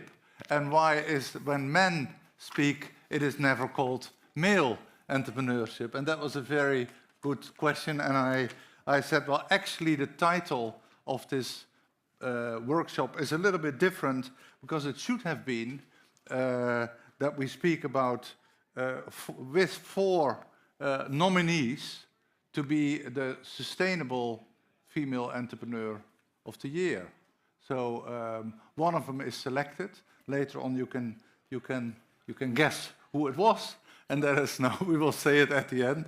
So we have 4 nominees, and I would like to welcome the 4 of you to please come forward and give them a small applause. 4 great entrepreneurs, I dare to say. I was at the selection or the election, or how you want to call it, for Entrepreneur of the Year. So I would like to leave female out of it. So you're an Entrepreneur of the Year. So you all do something. So I would like to start with a brief introduction. Maybe you can start. Sure. Hi, everybody. My name is... We have a microphone, oh, yeah. But I think we can all also hear it. I think it's also... Hi, everybody. My name is Deborah Orich. I'm the co-founder of Soilbeat. And Soilbeat is a software platform that helps farmers to transition from conventional agriculture to regenerative agriculture. And we do that by collecting data and applying data science and facilitate workflows. Yep. Hi, my name is Anne. I'm the founder of Paper on the Rocks. We transition the paper industry, which is one of the most polluting industries in the world. We create tree-free paper that uses less resources like water and energy in the production of beautiful papers. I'm Larry Goff. I'm the founder and CEO of Outlander Materials, which is a biotech and material science company in Rotterdam. And we work to transition high sugar streams that come out of food production and agriculture, and through biotechnology convert them into non-plastic alternatives for thin film flexible packaging materials. Hi, my name is Ananda. I'm founder of Reliving. Reliving is a curated marketplace for secondhand furniture. Every year in Europe alone, over 60 million pieces of furniture are thrown away, while most of it could be reused. And we're offering a way that everyone can choose secondhand, and our goal is to make secondhand first choice. Well, that's them. Isn't that great? Great entrepreneurs. And that is great companies. And so, first of all, when you have a question, or when you want to interrupt, when you want to get involved in the discussion, please go ahead. Just raise your hand, and then, because we try to make this as interactive as possible. What the first question that I would like to pose here for the 4 of you is, startups quite often have a financing issue. And I was wondering, and we were wondering when we discussed it before, when we prepared this, is it now different to be a woman when you want to get financing? You can say, well, it was a strange question, but is it different? Well, how do you think? Yeah, I would definitely say that there's a difference between women raising capital and men. Obviously, I witnessed it myself. With a marketplace, you need quite a lot of funding, and yeah, we had some situations with, actually, the first talk that I had was with a venture capitalist, and that woman said to me, you know, I'm just going to tell you how it works, because basically if a man comes in, we will ask him about his future plans. But when a woman comes in, we always want to see what they have achieved so far. So it's a really big difference, like where do you want to go with your company, or what have you achieved so far? Luckily, we did raise funding, but it was a really big hurdle. We did get comments like, are these females capable of running this type of business? Or you with your meubeltjes, so small furniture, like, yeah. So we really entered some cases which were not that friendly, but we did achieve to get some funding. And I do have to say, I do think it has to do with the fact that in those funds, a female was working there who brought us in. I think it's a different type of communication that we have, women to women and men to female. And I think within this industry, there's a lot to be done still. Yeah, a lot to be done. Yeah. It is. How much did you raise, if you want to say that? We now raised up to 2.2 million in total. Okay. 2.2. But for a marketplace, we need more. Yeah, it is, but it's already quite a lot of money in one round or in several rounds? 2 rounds. Oh, okay. Yeah. And is there anything you also raise money, Anna? You raise money? Yeah, I really would like to add to that. I feel as a female entrepreneur, you have to really break the ground, because it's not that usual that a female entrepreneur enters a room and asks for funding. It's relatively new. So it's not like when you enter a discussion as an entrepreneur that is male, people know this structure of doing business. They are used to funding men, maybe. And we see there's really a gap in funding for female entrepreneurs. So there is an issue. I don't think that the topic is if there is an issue, it's how are we going to deal with that issue. For example, I would love to give one example. I had a discussion for my second funding round with a Dutch fund, a pretty big fund. 2 men enter the room. I was with my financial controller, who is a 50-year-old man. He's really super competent. The whole discussion was between the 2 guys and this man. I was just sitting there and I was explained what it means to give out a loan to a company by the 2 men from the fund. So after a while, I said, if you're going to talk with this guy, I'm sorry, but it's not going to work because he's not leading the company. And then the guy who was in my team said, yeah, as a matter of fact, I don't know anything about funding a company. I'm not running this company. I'm just doing the financial part of the company. And the 2 guys, they said, but so how's this going to work? And then I said, well, it's not going to work. This discussion is over because I don't even know where to start. I am an entrepreneur. This is my company, and I want to work together with you to make this transition in the industry.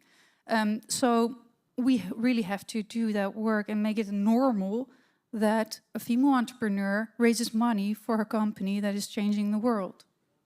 How much did you raise? We raised about 800,000 euros, which was enough because we're now break even as a company. Okay, good. Any other remarks? Because what do you? Is there anybody here that has a feeling about this or an experience? Yeah. Feeling of small depression. Frederic has depression. Yeah, if I hear. Yeah. Yeah, I'm disappointed for you first of all and for your company. But it's like, really? Yeah, really? Okay, yeah. So we are talking about those are 4 entrepreneurs. And they have a company that is in a regenerative economy. It's about recycling more or less furniture. It is in bio. It's It's biotechnology, also kind of a biotechnology, but farmers who are farming, regenerative farming, and changing the paper industry. So it's very. Can I add something as well? I think. Like the 4 of us, we started from an intrinsic motivation to make a change, right? We are working, all 4 of us, on a business model which can work. However, if we talk to impact investors, and trust me, they are obviously more motivated to work with companies like us, we are still only judged about the GMV or the revenue that we are creating every year. Yeah, it's nice, the impact obviously, but it's not on the same level. And I think this is something that really needs to change in the investment world, is that we don't look only at, for example, we had 300% growth in the last couple of years, this year not, but we are still aiming to become, a large marketplace. But this is the only number that is important right now. It's great that we make impact, but it's only about the growth. And I think that that's also a conversation that needs to be changed, because we don't only market a product, we also want to change behavior. So we have a double challenge. Yeah. So yeah, I feel like there's a lot of work to be done there on that level. Yeah. Is there anything, Laurie, are you in financing already or in that stage? We're officially raising a round now. Okay, how much? 2 million. 2 million. Yeah. And how is that going?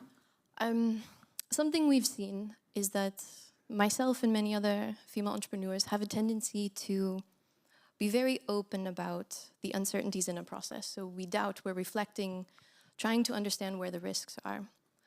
But investors often see this openness about the doubt, not as awareness and an intelligent strategy to assess risk and develop a strategic development plan around that, but as uncertainty, lack of confidence, unprepared. And so they see this as very negative, and then they hold back from investing.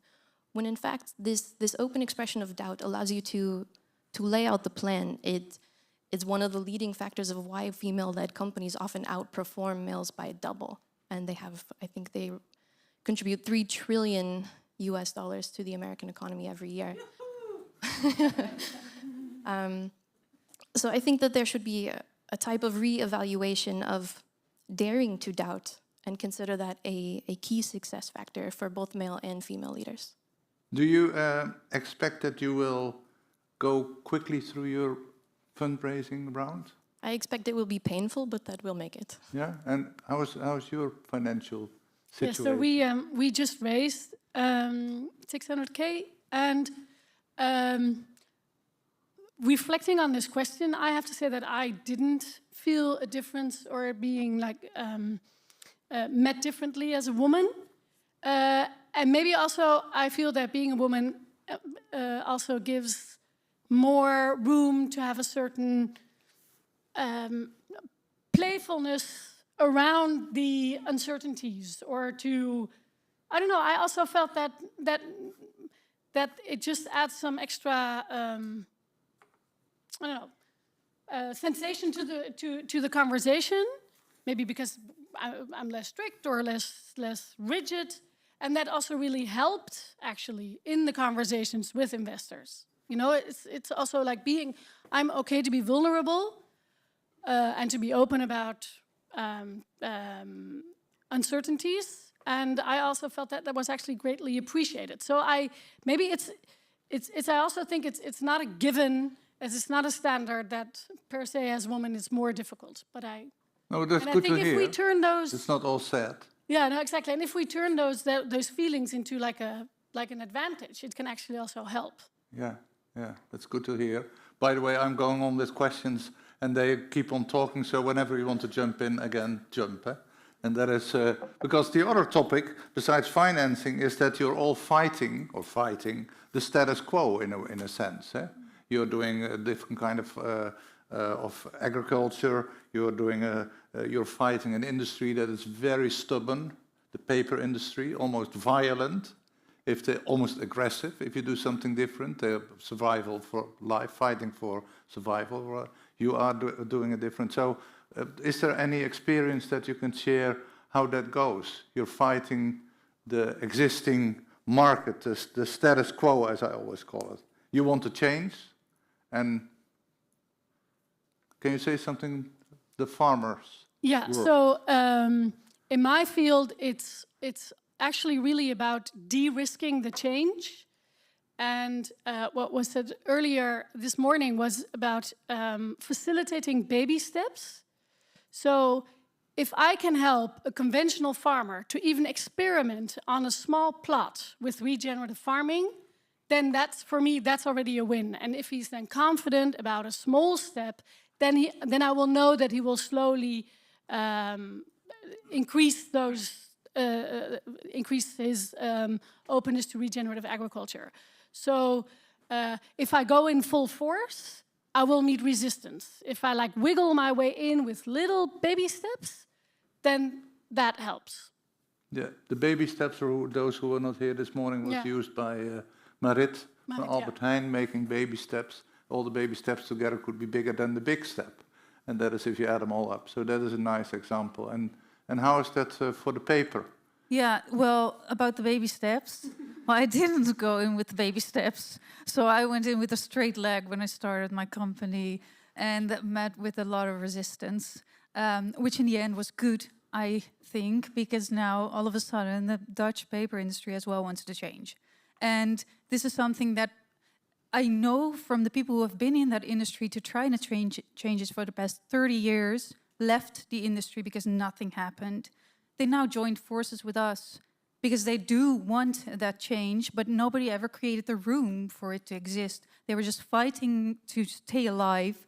And now, yeah, there's increasing pressure on the industry to change, and we created that. Yeah. How did you do that? Well, first, we went to the media a lot. So we really spoke about the issues in the paper industry. There's a lack of transparency.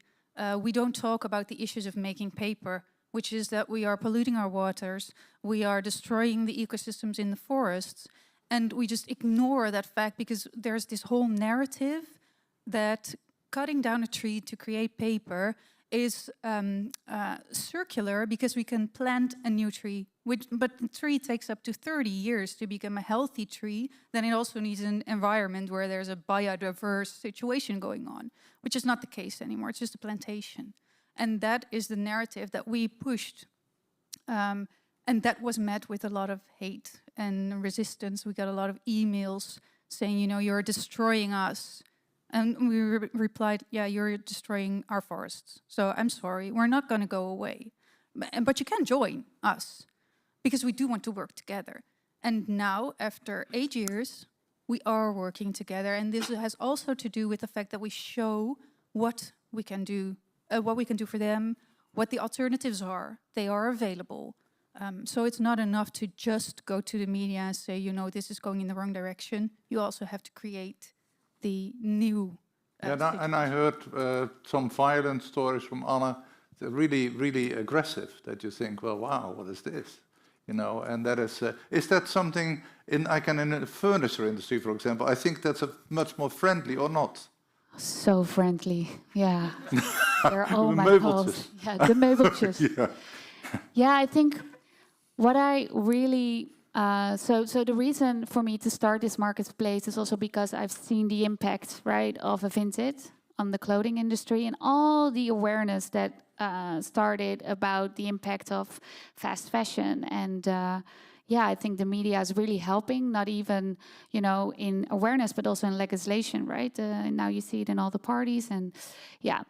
So for me to create that same awareness for furniture, because when I started, a lot of people who were already eco-conscious, they were like, yeah, you know, I buy my clothes secondhand, and then I would ask, how about your furniture? And nobody had a clue, because nobody really knows what the impact is of the production of a couch, right?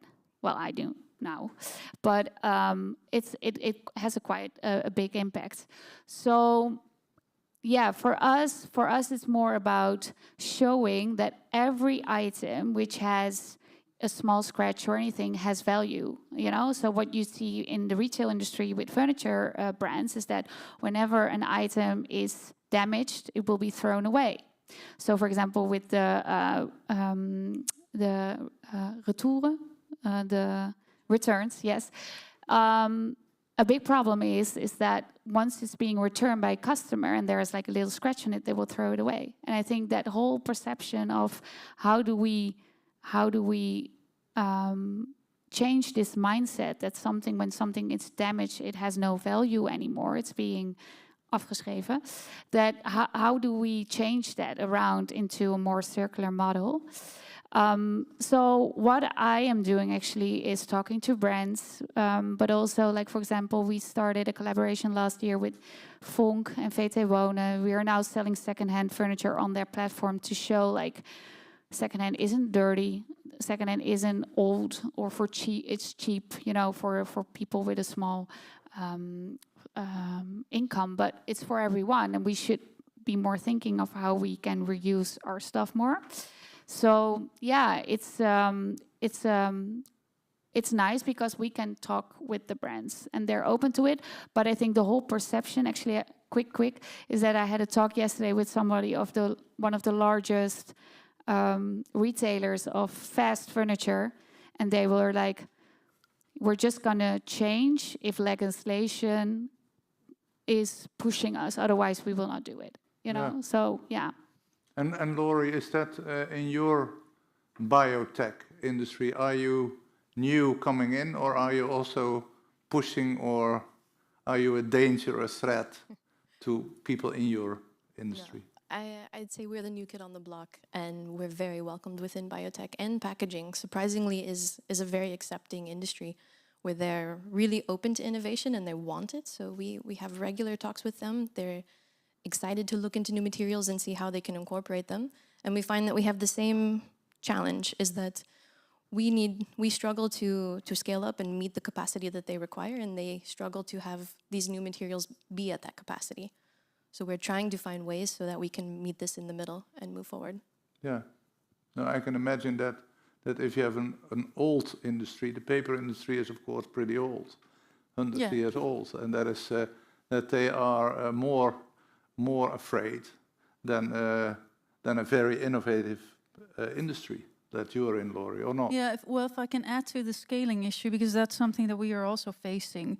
I think it's a matter of joining forces is necessary. We have to create the skill for these new innovations to leave the laboratories and enter the industrial phase. And this is something that we need to, how to translate that? We need to do that together. So also to everybody here in this room, and the talks we had this morning about co-creating new products from new materials. For example, what we do, we create notebooks made from stone paper. And this is to showcase that the transition to a new paper material is not that difficult, and it's not ugly. It's just the same, but with a different production process, which is less harmful. So we create the retail collection of notebooks for Versace, for example, because they said, we want beautiful notebooks, the most beautiful notebooks in the world. And we just made a proposition for them. Okay, we can make the most beautiful notebooks for you, and they're also the most sustainable notebooks in the world. And they said, okay, well, let's do this. And we've been on this continued partnership for 3 years now. And this is what we really need also for your material, of course. Otherwise, we're never going to leave the laboratory, and we're never going to have that change in the world. By the way, are there any questions that you want to ask? You don't have to stick to the same topic, by the way. Yeah, already, Bas. I just want to say to Anna, I really love your marketing campaigns, especially the memoirs of Mark Rutte. That was awesome. Yeah, that was funny, yeah? Are you talking about the Mark Rutte campaign? Yeah, the memoirs of Mark Rutte. Oh, the memoirs van Mark Rutte. Yeah. Yeah, so, thank you. Did you see them? Yeah, no. Yeah. Can you tell in 2 sentences what that was? Yeah, I can share what it was. We created a notebook that was the memoirs of Mark Rutte. And when you open the book is empty. On the front cover, you see a guy on a bike waving, which is like the standard image of Mark Rutte in the press. And then the heading of the notebook is, daar heb ik geen actieve herinnering aan. The message in the notebook actually explains that it's really relevant to have an active memory when you are a member of the parliament in any country. And if you have the dream to become the MP of a country, please write down what you want to do. And keep that active memory also when it comes to the world that we are existing in together. And this was met with a lot of enthusiasm also in the Tweede Kamer. Yeah, also by Mark Rutte himself. Yes, he also. So you had a question. Yeah, so in the beginning of the conversation, you mentioned that media has done a lot of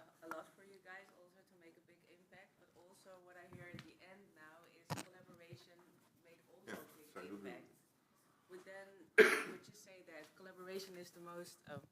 Would you say that collaboration is the most important thing to make big impact for your company, or is there another element that we haven't heard yet? Deborah. Well, so for us, collaboration is the most critical component. In fact, the collaboration goes on multiple dimensions. It goes collaboration with the entire value chain, so also with the offtake, with the retail, to communicate that regenerative food is actually healthier. It's also collaboration with the universities, where there's a lot of new science and soil health being discovered that needs to trickle down to the farmer, because otherwise it stays in an ivory tower. So there's collaboration, and even also collaboration with other software partners. Because if you're a software partner by yourself and you're in an island, that's not going to work, because people don't want to do double entry. So you even have to collaborate with all the other software companies to create like a patchwork of relevant software for the farmer. So the collaboration is honestly in every dimension thinkable, critical. And maybe that's also where, talking about female entrepreneurship, where females have a more open nature to collaboration and a more forward approach and a more transparent approach, which really fosters collaboration. So I think that's also something that we are particularly prone to be better at. Any other remarks? Yeah, I think that I agree with you. Like for me, obviously, I want to extend the life cycle of furniture. And I think for me, what's really important is that I do it. You know, I can only make impact with everyone if we all work together. So that's why I think collaboration is so important, so that we can change the whole industry together and not me as a small player in the field. But yeah, there's still a long road to go. Who's your biggest competitor? Depends on how you see it, right? Because I think you have Marktplaats on the one side, but I don't see them as a competitor in a way, because I think they're doing something good as well. Although I do feel, and that's why I started, is that you get a secondhand experience, is how I would say it. But I think it's mostly the fast furniture industry, right? Because they're producing furniture for such cheap prices, and you're not able to extend the life cycle of a product for that long. Yeah, I think those are our biggest competitor, but also an opportunity to work with them in the future together to change this. Yeah. Is that a good answer to your question? Yeah. Yeah? Yeah, I'm also wondering still, is there another element that we need to know as like female entrepreneur to take to get? Well, maybe you can repeat it because there's also people online watching. In the back? No, in the back there are cameras there, so this is a live stream on YouTube as well. Hello. And so now you have to really be nice to the. Oh, I'm sorry, I have to be nice. Now I was wondering, like, collaboration in media is something that we need to take in consideration also as a female entrepreneur, but is there also another element that we really need to know that maybe I have not seen yet, or that we should focus on as a female entrepreneur? Yeah, that was also my last question, and that had to do with, it's always a dangerous question if you want to go for gender. Is there a gender-specific thing? But we made it up with the five of us together, that question. So questions also, I think a little bit, are there any other gender-related issues? No, is that a little bit what you mean? Like as an entrepreneur, not as a female entrepreneur, as an entrepreneur. Go ahead. So my best advice for an entrepreneur is first a lawyer, then an accountant. Okay. And then to get really comfortable with the idea that this is going to be painful. Embrace the suck. It is so difficult. It's difficult every day, every week, every year. You are challenged constantly with your place in the world, who you are as a person, what you want to do, your business. It is so difficult. But once you realize that, accept it, and embrace it, then it becomes fun. It's a whole why the fuck not kind of moment, and you just start dancing with it. Do you like it, what you do? So much. Do you smile? Well, okay, good. Instead, it's otherwise. Love-hate some days, but mostly it's amazing. Yeah, I fully agree that is important. And I also think another element of it is trust. I think for me as a female entrepreneur, I've really missed that feeling of being trusted as an entrepreneur by financiers, by partners, by the industry, which is maybe also has something to do with the way I started this company towards the industry. But for example, I fell really ill last year. I had to leave my company for a year because I had a stroke. I couldn't speak anymore. And then I needed people to trust the process to make sure that the company would continue.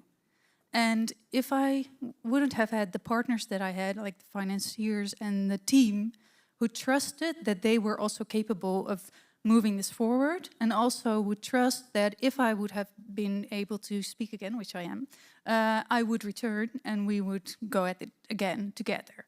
So trust is something that something that you need to give to entrepreneurs who want to change an industry. You need to work from the trust as a starting point, and trust doesn't need to be earned.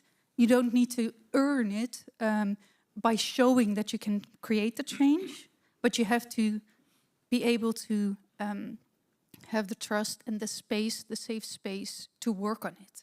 Because if we don't have that trusted space, change is not going to happen, because nobody likes to be like pushed around every day, be in a stress situation every day. We need to start from the trust.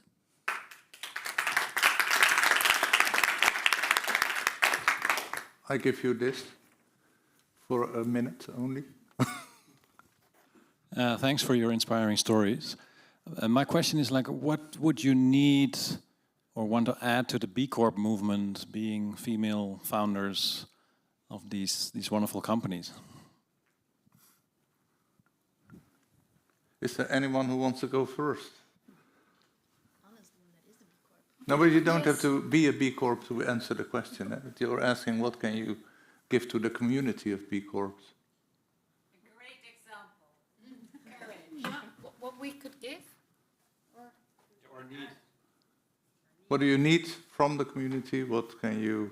Because there's in another room, there's about 150 financial groups, so you're in the wrong room now, but anyway, it's... I think, like, what I could give to start off with is a new way of thinking, a new way, you know, we're creating a path for secondhand, you know, reuse, recycle. I know that for retailers, this is a very important topic. I would love to talk about that, you know, think about how we can make this circle more round. On the other hand, what I could use is really people that want to roll up their sleeves, help us make this business model work. I know we have a model that works, but to really scale it properly, and obviously we're going to need more funding in the future, so that's something, but also give us the space to develop it, right? Instead of what has been your growth in the last month or so, because right now this is how we're still being, the success is only being judged on my revenue at this moment. So yeah, that's something that I would need in return. Yeah. Anna, you want to go, Laurie? Well, Anna you're a B Corp. Oh yeah. Yeah, maybe I can add a little bit about my experience with B Corp, because when I started the company, I immediately entered the B Corp sphere, and what I gained from that is mentors who really were there for me when, you know, you're just feeling like a failure or your company is going downhill and you don't know what to do anymore. You want to have somebody that you can call and can also trust to share your story, and who will say, hey, you know, we've gone through that as well. Let me see how I can help. And not just saying those words, but really acting on it. This is something that the B Corp community provided my company with from the start.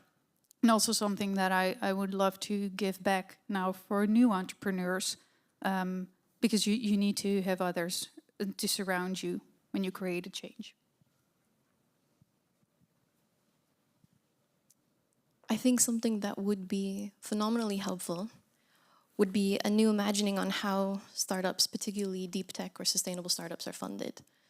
models currently are based on the old way of investing.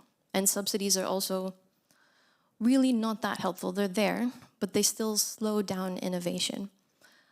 And so if the B group leaders, some of the wonderful, most compassionate minds around us, could come together and think about how do we reimagine funding? How can we bring this innovation much quicker, much bigger, much faster to bring this impact, well, yesterday.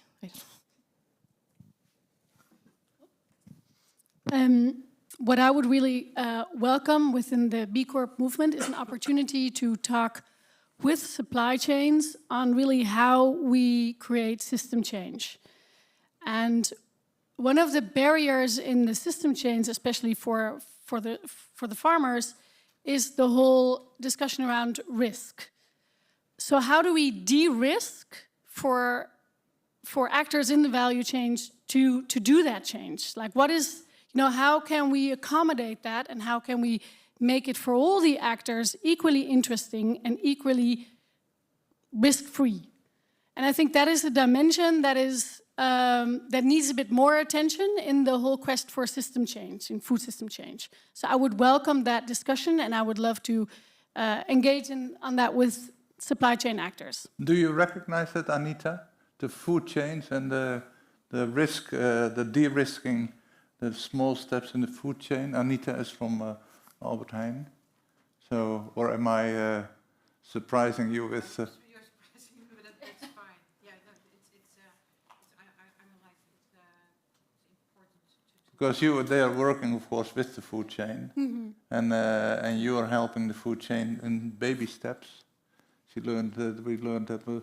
Lisette, do you? Yeah, I just want to respond to this because I'm involved with people who live in Australia who say regenerative farming brings better soil to the farmer and better carrots and everything, but it also brings biodiversity and healthy waters, healthy air to all of us. So we should reward them. And so we need completely different financial instruments, and they're developing that, and many others, I have no doubt, across the world, but I'm enveloped with these, and I can give you their names, to reward people who are doing something for all of us. Yeah. That was what I wanted to say. It's called Love to be Bright Green. Love to be bright? Love to be bright green. Right, and it is really about facilitating that, right? It is rewarding, incentivizing, de-risking, accommodating. Yeah. And they have a measurement tool so they can see year by year, the improvement on all these points, and then reward, and it's tokenized, it's all in a whole new paradigm of thinking. I'd love to talk with you. Yes, me too. So that is an action that is happening. Any other remarks, questions? Yeah? Actually. Thank you. Yeah, it's very interesting to hear your stories. And especially in the first part, I was actually thinking when you talked about, Anne Pleun, about your encounter with those male investors, I was actually thinking, are we not maybe facing a bit of a gap in literacy, so to say, in working with female entrepreneurs? And there's maybe one example that I want to highlight, because in the B Corp community, you see that indeed sometimes B Corps join forces to tackling also something which is a bit more systemic. It's not directly in favor of their own business, it's more like something they see. And one of the examples I want to share, Veronique Mistelli is here too, is that they developed this game, Let's Play Equal, which touches upon unconscious biases. And I think we're talking here about a very unconscious bias that exists still in the impact investor world, but probably much further than that. And this is really something that I want to at least mention here, that we need to step up as females, but ultimately as an inclusive group of people, to step up on these conversations and to really open up on these unconscious biases. So I think this is really one of the examples where this was really material again. Thank you. Yeah, the game is called Let's Play Equal. It was played this morning when most of you were still voting, I think and hope. But so we had to play the game. We played, and But if you want to know more about it, you can come to us, and we will give you the connections. And I just, before I give it to you, Anna, I know you want to speak, I want to say that is Tessa van Soest, and Tessa is the executive director of B-Lab Benelux. So you didn't introduce yourself, so I do it for you, because then they know who to go to. Yeah, or you grab the mic, not the microphone. Well, yeah, thank you for that. I think it's important to mention that this is an unconscious bias. It's not like we are attacking male financiers or financiers in general. It's a matter of making sure that we keep in mind that we all have these unconscious biases, not only when it comes to gender, but also to a lot of inclusivity topics, which we haven't spoken about that much, I guess, today, but which is very relevant in the financing and in the entrepreneurial world in general. I want to go to the rounding off of this session. We have a couple of minutes left. Ananda said, why don't you let us do a call to action? Huh? So a call to action, what is your call to action? Well, please reach out. So currently we are a marketplace for buying and selling secondhand furniture.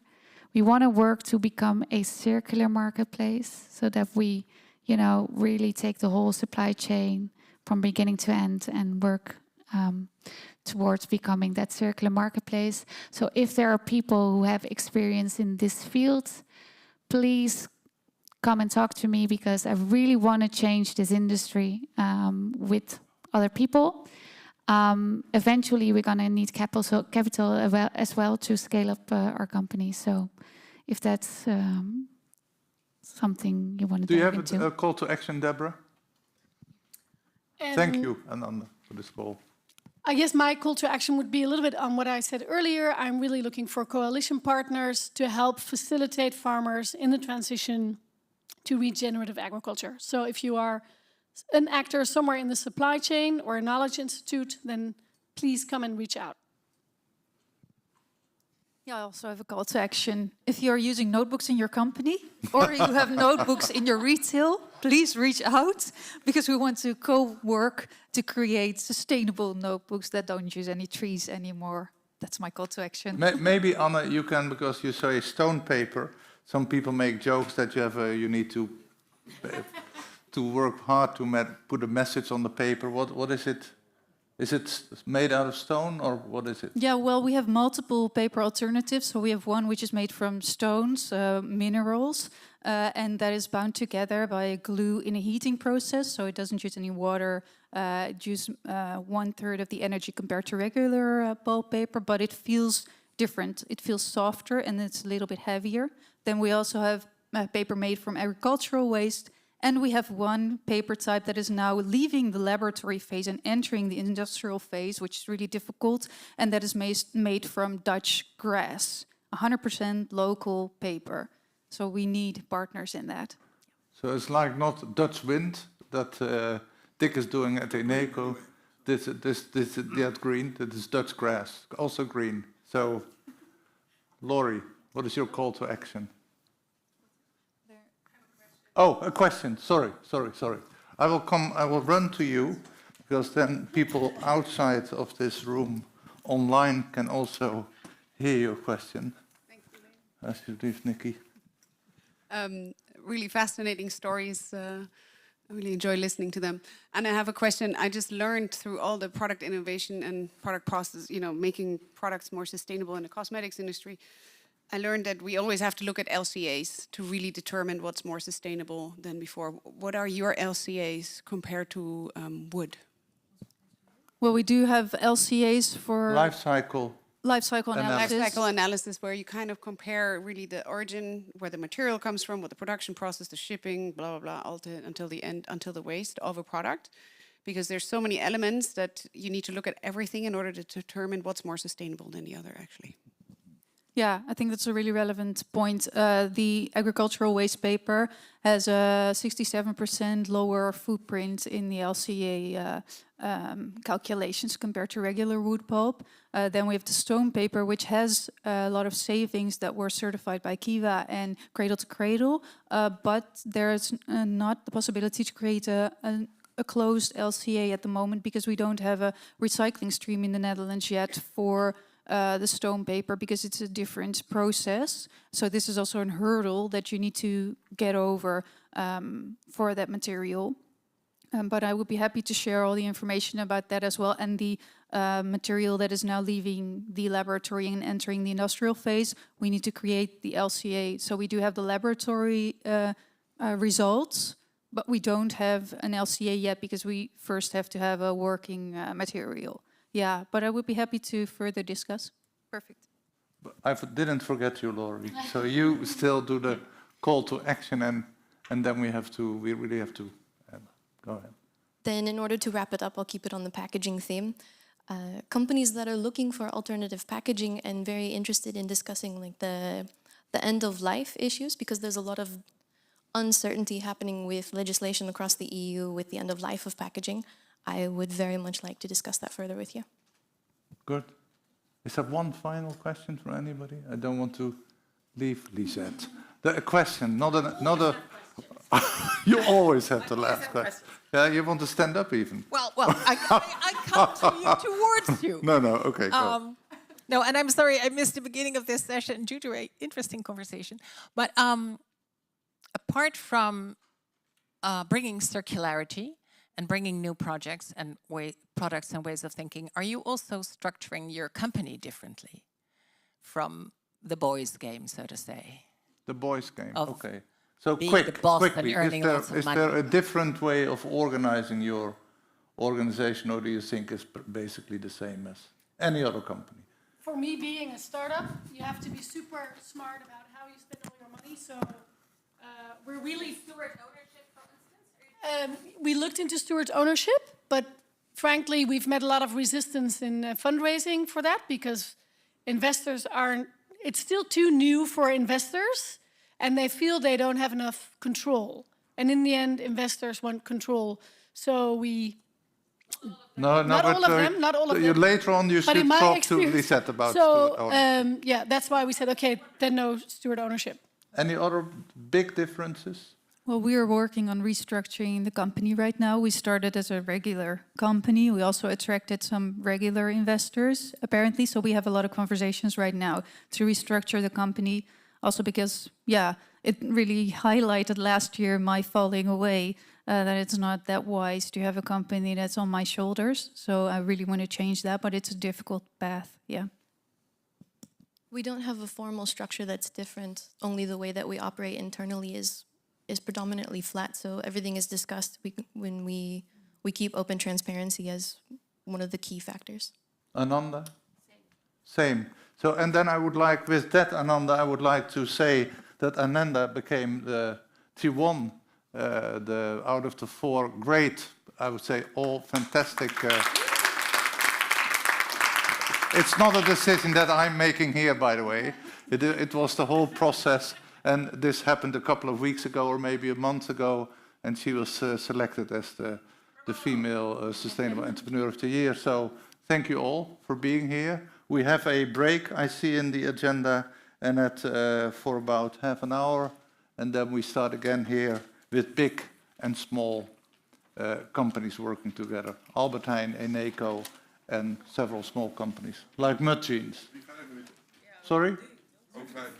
Over 5 minutes. In 5 minutes we have that. Oh, sorry. 5 minutes? Oh, then in 5 minutes we have that. Thank you.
Ja, zet maar open. Okay, we are going to start with a session big and small. And maybe I can invite you, sorry that you have to stand up, to sit in the middle section, because then we have a little bit of an overview. Who is sorry that I do that, Sean, always. Yep. And that is Veronica. So then we have all the people here, and we can have more of a discussion with our group of people. Now I'm looking for my notes, where I left my note. Well, yeah, sorry. So, the session big and small is always a very important question that we have when we talk about B Corps, but also when we talk about companies, sustainable companies in general. Are they discarded by big companies? Are big companies influencing them? For example, this morning we heard an example that Pim Wimmick, one of the first B Corps currently, was one of the first impact investors once. And they acquired the rights of Ben & Jerry for Europe. That was long before Unilever bought them. Then Unilever, at a certain point in time, acquired Ben & Jerry's, as you all probably know. But they acquired it in such a way that Ben & Jerry's never lost their say in the company. They have a board of 7 people, 5 are Ben & Jerry's, and 2 are Unilever. And actually, Unilever is not very happy with that, because basically they have nothing to say at Ben & Jerry's, and that is not always very helpful. So you see all those conflicts, or potential conflicts, or cooperation's advantages. So we have invited 5 people that are all standing here that are big and small, not in size, but in the companies that they have. We have Dick Velings from Eneco. Dick, please have a seat. Anita is from Albert Heijn and Chief Sustainability Officer. And then we have, those are big companies. And then we have small companies. Now it sounds like we have the big and the small, but the small companies, great companies. We have Sander from the Good Roll, and he will say later on what he's going to say. We have Bert from the jeans, Mud Jeans. We have another one. As a surprise, we have another big company, not a surprise to me, and it is I would say the second largest HR company. HR company. Now I always say, is it the largest or the second largest? No. Head First. Yeah. Marion van Happen from Head First. Why don't you sit down here, Marion? And then finally we have, and then we give an applause for all of them together. And then we have Martijn from Oma's Soup, to translate Grandma's Soup, Grandmother's Soup. So you can sit on the far end. So we mix a little bit. So basically we have small, big, small, big, and that, and small, no, and big. So, and I'm very happy that we have all of you here and that we have all of you in the audience. Before this session, we had a breakout workshop with 4 female entrepreneurs. They were all nominated to be the Female Sustainable Entrepreneur of the Year. One of them won. Not in this session, of course, but a month ago. So we announced at the end who won. And the question that we got before that session started is, why do you call it a female entrepreneurship? Have you ever seen a session that is called male entrepreneurship? No, that never happens. So that is already the first mistake in our minds. I'm also very happy that we have 2 female leaders here sitting, so you can never have a session like this when there is not a mix. That is so sad, I think, always. So, talking about big companies and small, I quickly make a round of introduction. So I start with you, Marion. Yeah, CEO of Head First Group. Oh, we have to do this because to warn you, this is also a live stream on YouTube. So we have to be careful what we say and do. So. Well, hello everyone. My name is Marion van Happen, and I'm the CEO of Head First Group. And we bring supply and demand together and specialize in STEM profiles as engineers, IT, and we have 25,000 people working for us in 14 countries. Wow. Yeah, wow. My name is Bert van Son. I'm the founder of the first and only circular denim brand in the world. We make new jeans out of old jeans, post-consumer waste, and now for 11 years. So Is that a... No, this is a pair of Levi's I'm wearing today. But no, these are mud jeans, of course. Lane. And you? No, that's not jeans. And you? Denim, so sorry. I'm using Bamboy, by the way. Sander. Yes, I'm Sander de Klerk, one of the founders of the Goodroll. Goodroll is a toilet paper brand, toilet paper that builds toilets. So with 50% of our profit, we're building toilets in Ghana. So we already built about 250 toilets. And from next year, we're going to be the first fair trade toilet paper brand in the world to make toilet paper from bamboo with farmers in Africa. Very good. Anita. Anita Scholte-Breimer, work for Albert Heijn, heading the quality and sustainability teams. I make sure that every day the 6 million plates that we fill in the Netherlands are safe, tasty, healthy and sustainable. Yep. Thank you. Dick Velings, Managing Director at Eneco for B2B. So that's everything that is business from, small retailers, so also small companies, but also very big companies. Eneco is about an 11 billion company and B2B is about 3 to 4 billion revenue. So we're supposed to say something about how big we are, so that's kind of the size of the business. And very interesting because Eneco has a pledge to become completely climate neutral with all of our customers in 2035, in 12 years' time. And in terms of big, that's a very big challenge. So happy to be here. Yeah, Martijn. Yes, my name is Martijn Kanters. I'm co-owner of Oma Soup, Granny Soup in English. We sell delicious soups and ready meals. And they are made according to a recipe of grandma. And 50% of our profit also goes to fighting loneliness amongst the older people. And our products are being sold at Albert Heijn. They are very tasty and healthy and sustainable. So. And I've always wondered before we go on, Martijn, does your company has anything to do with your grandmother or anybody's grandmother? Yeah, my business partner Max, his grandma could make delicious soups. And it started with her, Oma Grootje. Yeah, and was she lonely? She was lonely because she lived in the south of the Netherlands. And her children went to the Randstad, to Amsterdam, to The Hague. And then she felt lonely because she was in the south of the Netherlands. And then we found out that a lot of people in the Netherlands and in Europe are lonely. The half of the people in the Netherlands, which are 1.5 million. So that's a big number, and it's become a more and more problem. So that's why I want to solve it and organize activities for the old people together with the young people. So one question that comes out of this introduction is, I don't know if you noticed, but you have a social reason, kind of a social enterprise. You too. Bet also, I think. Yes, definitely. And that is so... Quite often you see that small companies, startups, they pick up a problem in society and they solve it, as entrepreneurs do, and they start a company with that. So, and the larger companies can move into a certain direction of sustainability or social issue.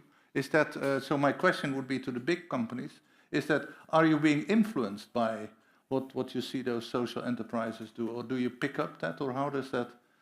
Does that have an impact on? I think it does. And us as a company, indeed, we started 100 years ago as the utility companies of different parts of the Netherlands. So we had a social purpose providing energy to people, but then at some point in time we became a company. And I think about 25 years ago, we started realizing, just selling energy is not enough for us. And then we started thinking about the purpose that we have as a company. But it took us a long time to come with very concrete plans and commitments, and also a very concrete purpose, which is now at the heart of everything that we do, which is special because not many companies have kind of a mission, and that's, making money and also doing things for society and some stakeholders and so on and so forth. But with Eneco, that's now different. But it took us a long time to get there. So it's probably much more, well, not easier, but it's better to start something with that at the heart and then build it from there than to transform something big that is there to make money into also doing good. It's not an easy journey indeed. Yeah. And before yeah. Sorry? Are you influenced by the small Yeah, because we see many smaller companies, startups that also have a purpose in the energy transition that we work together with. We also venture with them. So we have a lot of venturing capital that we provide and companies that we work with. We're influenced by those ideas and adopt them in that way much more swiftly than we would on our own. So yeah, definitely that is something that is influencing us. And before I go to you, Anita, I would like to quickly step to a small company and say, do you have the feeling that you can influence the bigger company? I know for sure that I can influence, because we have an example with a small Swedish furniture company that wanted to be 2030 circular, and we are circular. So they came to us. If we could make a cover for their famous clip-on, they sell about 60,000 pieces of them. And we made the clip-on cover. What's the name of the company? It's something with IKEA. Yeah. And we make the clip-on cover for them, the denim cover, out of 40% waste. And the funny thing is, the best thing is that, of course, for us it was a huge challenge, because they will audit your factory, they will even pre-audit your factory. I can tell you, I can write a book about it, and I became really a fan of IKEA, because what they do is really impressive. So we were accepted as a fournisseur, we made this clip-on, we delivered it, and it's their best-selling item. And you must imagine that this one is 119 euro. You can bring back your old jeans to IKEA, and we will then shred them. And normally there are covers for 39 euros from China with rubbish material. This one was a bestseller. So it means to me that even there you can, with their clientele, you still have a chance to pay a higher price for a fantastic product, which looks good. The best thing, of course, it looked good. You know, when you see it, it looks really good. I have a small promotion film that I can share with you. So the most important thing is not the story, unluckily, but it's the product that looks great. But anyhow, I don't care. It worked. We sold a lot. It helped us a lot. We could give big orders to our fabric suppliers. So suddenly the price came down. So yes, we have to work together with the big ones to help us start flying. You know, it's necessary. I have a proposal for Albert Heijn. Later on, I will talk to you, because I have an idea that I pitched already at 3 of your colleagues. So now I have you here. I will hold your hand. I will hold your hand, and you are the 4th person. Then I'm not losing it. So okay, now Bert, I was just going to give the microphone to Anita to say, how are you influenced by companies like you? We are. we are influenced every day by our consumers, by the people living in the Netherlands, by small companies, but also by big companies. So, and we love to be influenced, because this is making sure that we step forward and that we continue on the journey of sustainability and making it a better world. We love to be influenced by small companies, because they can pick one small, I don't want to make it small, but one topic, and make it important and visible. And we love to talk to these companies and make it bigger together. On the other hand, Albert Heijn is maybe big in the Netherlands, but we are a very small company, sometimes compared to companies who are even bigger than us. And I've been in situations where we are very small, and from a very small kind of player in a bigger industry, we try to influence the players there. And we have to work both ways. It's not like we can choose to be big or choose to be small. We are both. And we have to just listen to each other and make sure that together we move forward. Yeah, and Sander, you're thinking, and almost you wanted to speak. Now here you can use, you can use this one. Not two. Yeah. And that is about the paper, the toilet paper. Yeah, the toilet paper. Yeah, so I think it's a difficult discussion, which I now have this week with Albert Heijn. So I'm a little bit fighting a little bit with Albert Heijn, because like we're working a lot with retailers, like with Jumbo, Picnic, Crisp. We're doing a lot of business, but like toilet paper is a different business, because like the private label is like the huge amount of toilet paper. So if we really want to create the impact, we need to have like the Tony's open fair discussion, which is good, which I have like now with Albert Heijn. But then like the Marijke Streng, like the lady who's leading the topic, she's like a fan of us. And then I get the category manager and says, okay, you have to pay like a lot of money to be on the shelf, and he doesn't understand the whole sustainable part. So how can you change this guy's mind to see, okay, hey, we're not like, so I emailed him directly and say, do you see my email? Like, I'm not at Unilever or at Procter & Gamble. I'm like a scale-up who's doing something good in the world. And he said, I understand, but like, it's still Albert Heijn. Yeah, no, we are not going to do negotiation here, but at least the point is clear. But before we go on to that, Anita understands it, Sander, so well done. And that is, I go to Marion.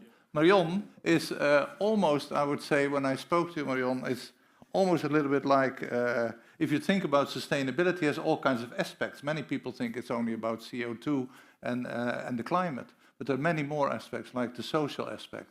So that is in the core, I think, of your company. So maybe you can say something about that. And how do small companies influence you? Well, we're all about people, and it's people, profit, and planet. And usually we tend to speak about a planet and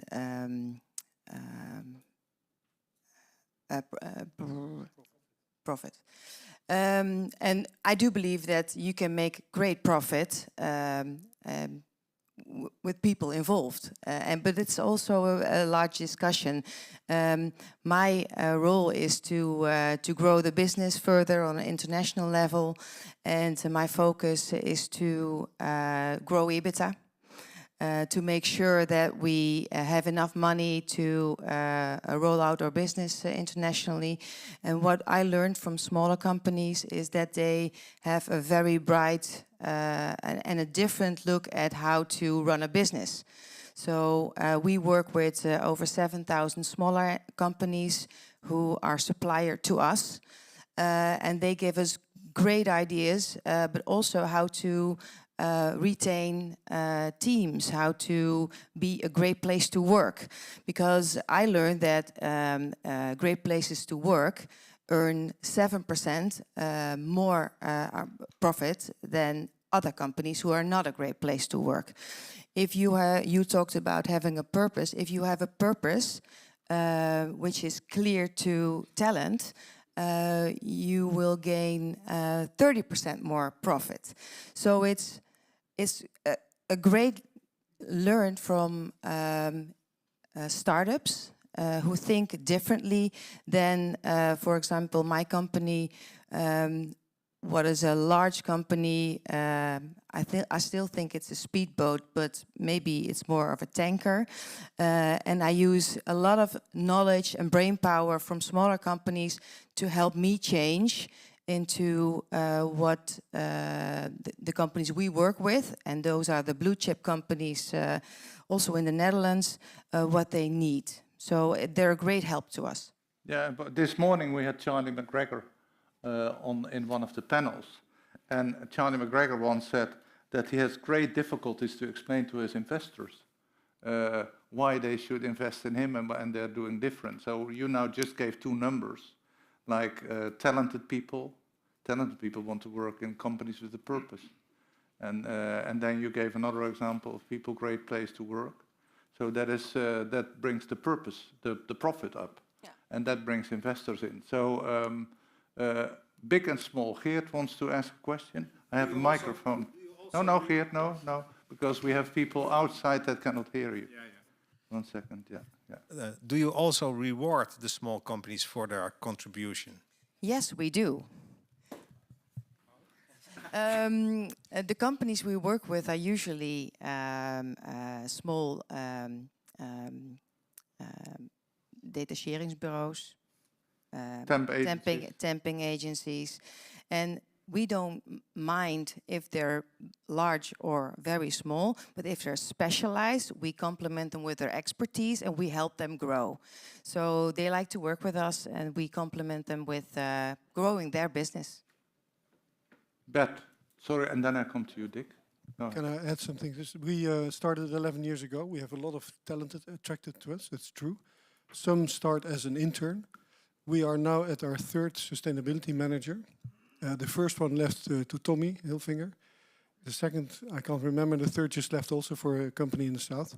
So we are an impressive learning school, I think, and I don't mind. But it would be nice if there could be some kind of financial And there's not. For us, there's not. Yeah, compensation, yeah. So we have to try to find a solution for this, I think. I don't mind to be the learning curve, and I think it's good on your CV that you, in the textile industry that you've worked as a CSR manager in mud jeans. And I think it's fantastic for the people that have a chance in a big company to change from the inside, which is also important. It's part of our purpose. But still, it not always feels good because you have to start at zero again, or not at all at zero. That's not true. But you have to start halfway again and teach people again what you expect from them. Yeah, like a football player, soccer player. Yeah, yeah. Yeah, but maybe not the same amount. But I will come to you. But after I go, I'm remind Dick. That question first because I have a different perspective. You have a different. Then we go to you. Yeah. I have a question also with the interaction of the small companies and the big companies. Normally, it's about eat or being eaten. That's the dynamic. If I look at the CSRD, that's our next tsunami. The big companies are well prepared for that. Small companies, it's really hard to adapt that. Also dealing with resources, water, all what I see from my perspective, we work a lot with small companies, but also big companies, is that the change in the game, also one of the tracks these days, is really how can we redefine our relation with each other? Because can we value the added value of small companies for innovation, and can we also can big companies help small companies to be adaptive in the for example the CSRD game, because that's what I see. It's they're independent and still there's a game of who has the biggest power. I think the CSRD and the UPV also, the EXP, is going to help us create a level playing field. So I'm happy with it because we're ready. We don't have to be, because it will take longer for small companies to be, how do you call it, applied for this. So for us, it's a. You are already yeah. Company for startups and scale-ups. No, we are still a small company. Dick, then I come to you. Yeah, maybe because in the beginning we talked about small companies influencing big ones, and we talked about purpose, and we talked about talent, but also I think we have to recognize, and you're doing a pretty cool job at that, also markets have changed. So we're not in a kind of traditional economy anymore where a big company was able to kind of push everybody away and then become monopolist or duopolist and work in that way. Everybody is now working in a networked form. So if you look at energy, for instance, smaller companies or larger companies, everybody's networked, and people are not just consuming energy anymore. They're producing, they're flexing, they're steering energy, and this is an entirely different ball game where, for instance, you as mud jeans for IKEA can mean something that to them is tremendously valuable. And even though you're a small company, you can make a valuable contribution in an entirely different way because everything is networked now and it doesn't work the traditional way anymore. I think that's also an interesting perspective that doesn't go away anymore. And in terms of CSRD, maybe also good to add, you said big companies are well prepared. Well, start working at a big company. They're not, and it takes a tremendous amount of effort to do that properly. So sometimes being small is also an advantage there, or let's hope that it would be. The small companies don't have the CSRD need as urgently maybe as the... You have a question here. I have a dilemma I want to involve you as a panel. I own two companies, small companies. One is a chocolate company that is currently the most sustainable chocolate company in the world on a scorecard. We have an industry scorecard called the Chocolate Scorecard. And all the big players are in that scorecard, and we are on the top of the scorecard. And now the scorecard people are saying, and I don't know how the discussion started, we actually want to do two scorecards, one for the big companies and one for the small companies. And I'm saying, I don't like that. We're competing in the same market. You know, you're using the same channels. We meet at the same customer's purchasing office. So why would you split us out? And they're not clear about it yet. They have their own conversation. So I just wanted to ask you whether you could give me some arguments for keeping one list rather than splitting that up into. Is that only in the chocolate business, or is that also in the jeans business? Scorecard. Are there scorecards for the most sustainable jeans? I don't know, to be honest. Sorry? Yeah, there are websites where you are quoted and you have, like Good on You, for instance. We are compared to everybody. I don't have I can't help you, I'm afraid.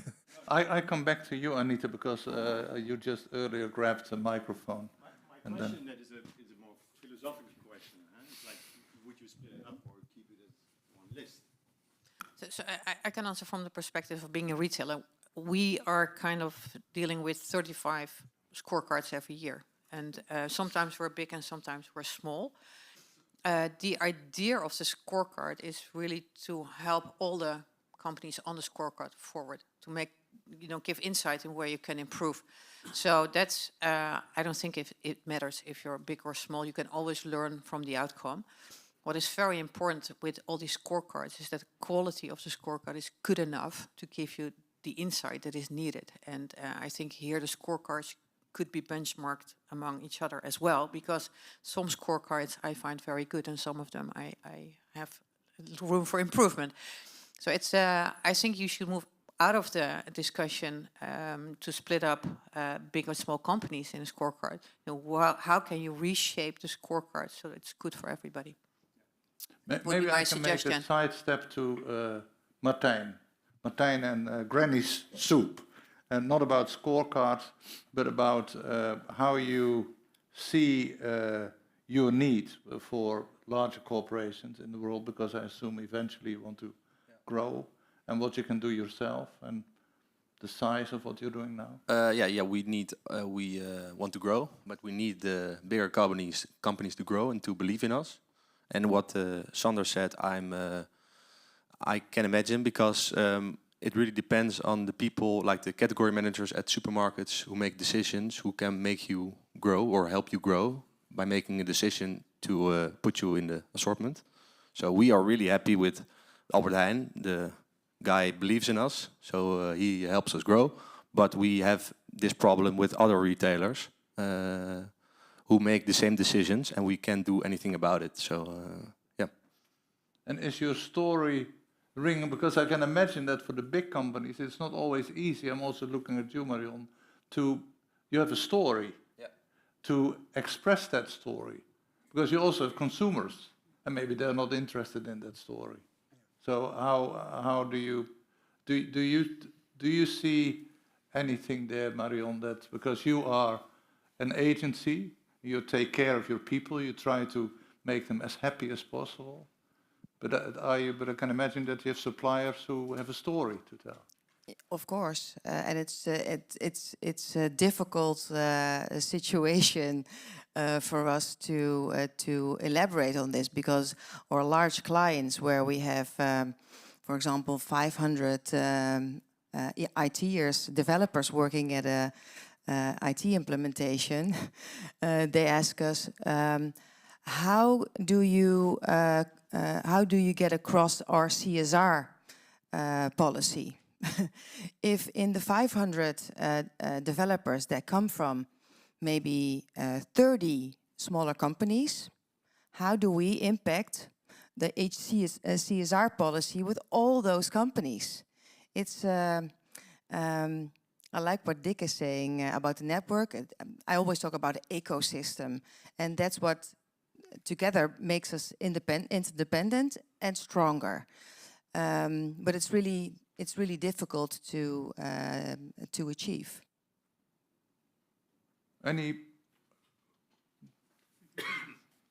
Thank you, Lane. Well, I'm gonna take from the interdependence idea, because more than a question, I think it's an invitation. I think we're in a group of trust, circle of trust, and so we can speak bluntly. What if we use our intentionality, right, to to work interdependently to scale impact. And if we do that, the big and small kind of a measurement disappears because impact is our objective. Now, how we scale impact, not only individually, but as a community. And then I want to challenge you to think not necessarily within the boundaries of the EU or the Netherlands, but what should the relationship between interdependent leaders should look like between the North and the South? I would love to hear some ideas or your thoughts about this. So you are suggesting or challenging us to take away the thought of big and small, but how can we all together scale impact? Scale impact instead of scale the company. Are there any thoughts? I got one thought. So we give away of our profit, 50% of our profit. So maybe that's a good start if like big companies also would give a percentage of the profit to a foundation or a good purpose. Sander does it very good, also 50% of the profit. But don't you think it is easier for a small company to give away a percentage of the profit? Yeah. Huh? I'm married to Rituals, and they are by now a larger company, and they will come out with a 10% profit pledge, I think, as of January. So it's totally possible for a larger enterprise to commit to such goals. Yeah, not maybe when they own. I was meaning when they own shareholders. When the shareholders have to decide. How do you think? What do you think? And maybe also Marion, because Marion has also strong shareholders. So maybe you. I like your thought. It's also my way of thinking. And sometimes you sit at a table and there seems to be kind of a different view of how you get to a certain place. But when you start talking to each other about what is our shared goal, where do we want to go to together, there is always a way to find, to work together or to find a solution. What is missing sometimes is the time or the urgency to sit together. But it helps me always to what is our shared goal and how do we get there together. And it doesn't matter if it's a small company, a big company, or government, or an NGO, as long as you have this shared common ground, and then start from there, and yeah. And maybe Marion, you have strong private equity shareholders. Yeah, I work with the private equity shareholders, and they want a return in 3 or 5 years. And my goal is to bring our goal of the social return together with the return, like I just said, becoming a great place to work, making sure that we can make impact so that we can give. And that idea is embraced.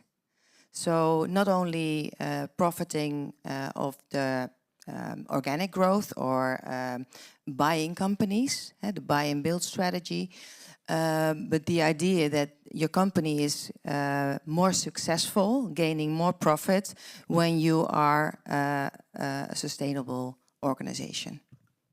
You want to add something, Dick? Yeah, because I was thinking about your question, and also big or small companies, and more difficult or less difficult. I think it can also come in different forms. So for us as a company, we were purchased by Mitsubishi Group about 4.5 years ago, and they bought us with a tremendous amount of money and lots of expectations. And then about a year after, we kind of wanted to really commit ourselves to becoming climate neutral. Also because there was lots of people within the company really wanting this. And then we came up with a plan to say we want to become climate neutral with all of our customers in 2035. For an energy company with 15 million tons of CO2 footprint every year, scope 3, so including the customers, this is really difficult.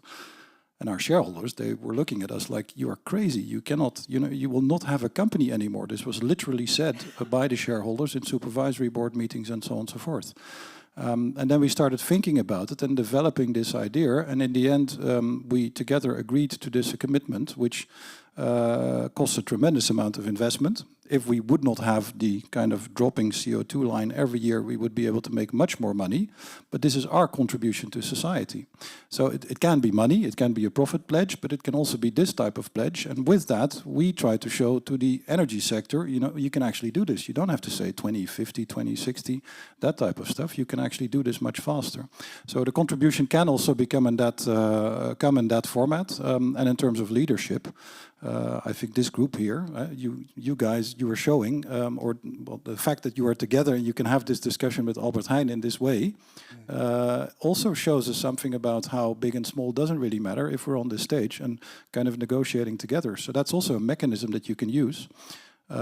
Maybe also a thought to add. Yeah. Bert. Yes. I'm very happy to share the loss with all of you, if you want. So, because we're not break even at the moment. We luckily have great shareholders that every year support us because they want our mission to succeed. So it's a difficult situation you're in. We do plant a tree for every jeans that comes back. So we try to do things within our small scope. But it's hard. I don't know how you feel, but it's hard as a small company to break even at the end of the year, trying to fulfill your purpose and change a whole industry. And you're in the middle of a crowdfunding campaign. Yeah, we're doing crowd equity. So everybody can buy a share of us. And for us, like maybe good to, we're talking with a lot of equity funding or private equity funds. And the big problem is what we're having now is because of we donate 50% of our profit, they don't invest in our company. So it's like a crazy situation where we're now in. So it's like the big impact funding. I'm not calling any names, but like the big ones.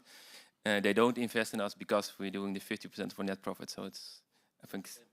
Yeah. And also because you are in Africa? Yeah, because we're in Africa. And I think because we're not in the food and not in the tech. So we like paper, so like it's not really sexy. Toilet paper. In the toilet paper, so yeah.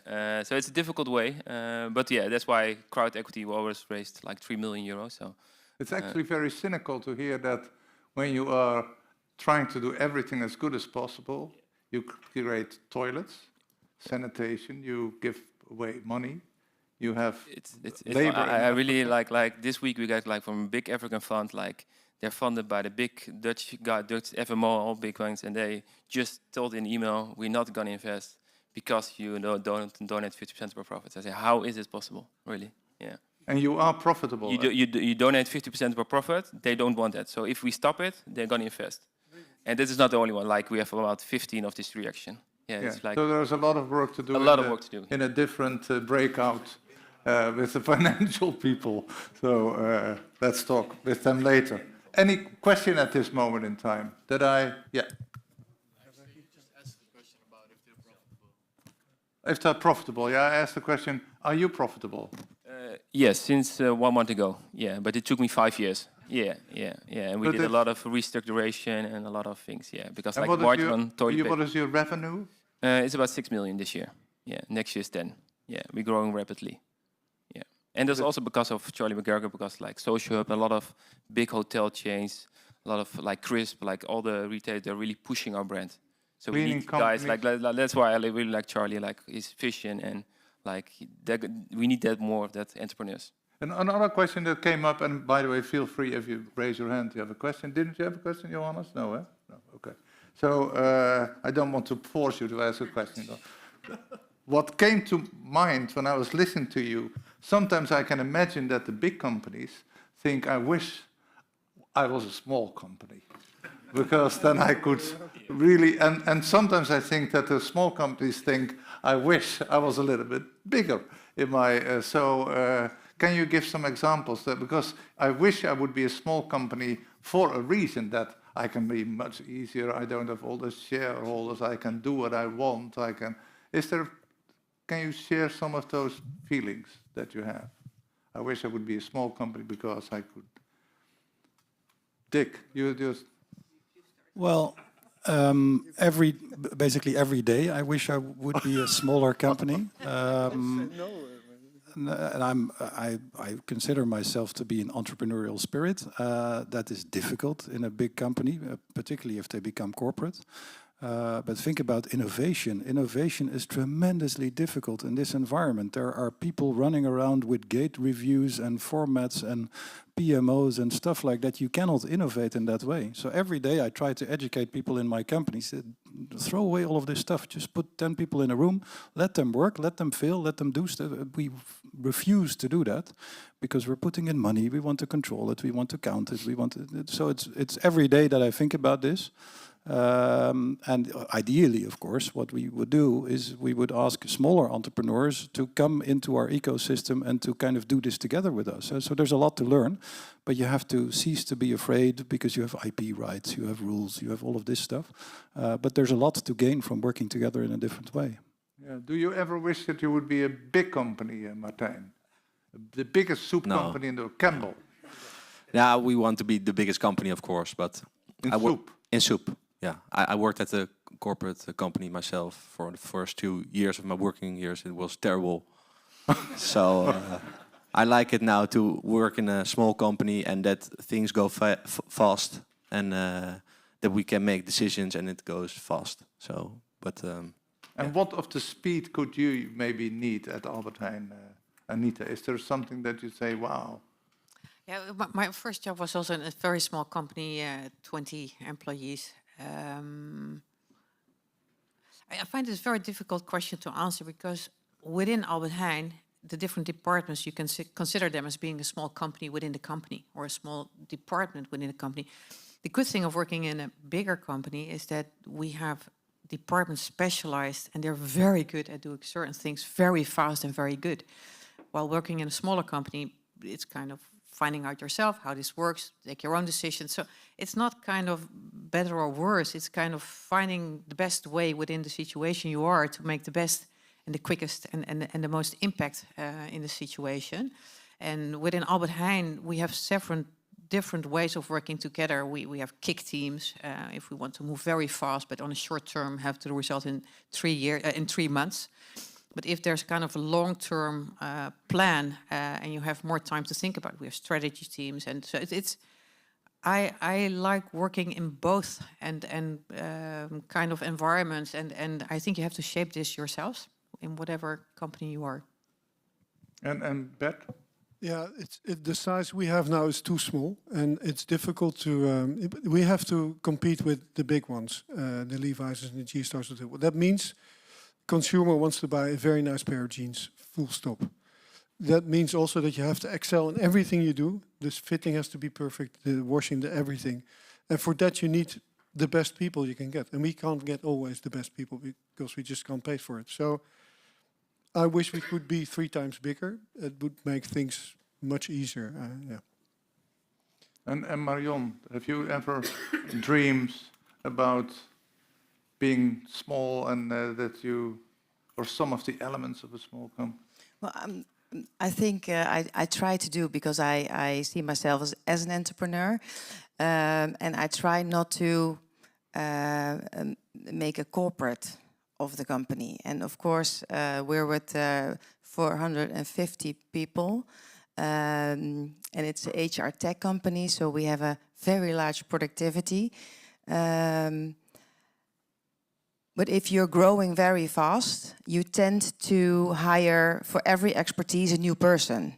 So I'm challenging every department if we need someone, if we can go faster, how innovation can go faster if you not have to discuss it with 10 people, but just with 3. Scrum teams, for example, usually in the books it should be 6 to 8 people. Why not 3?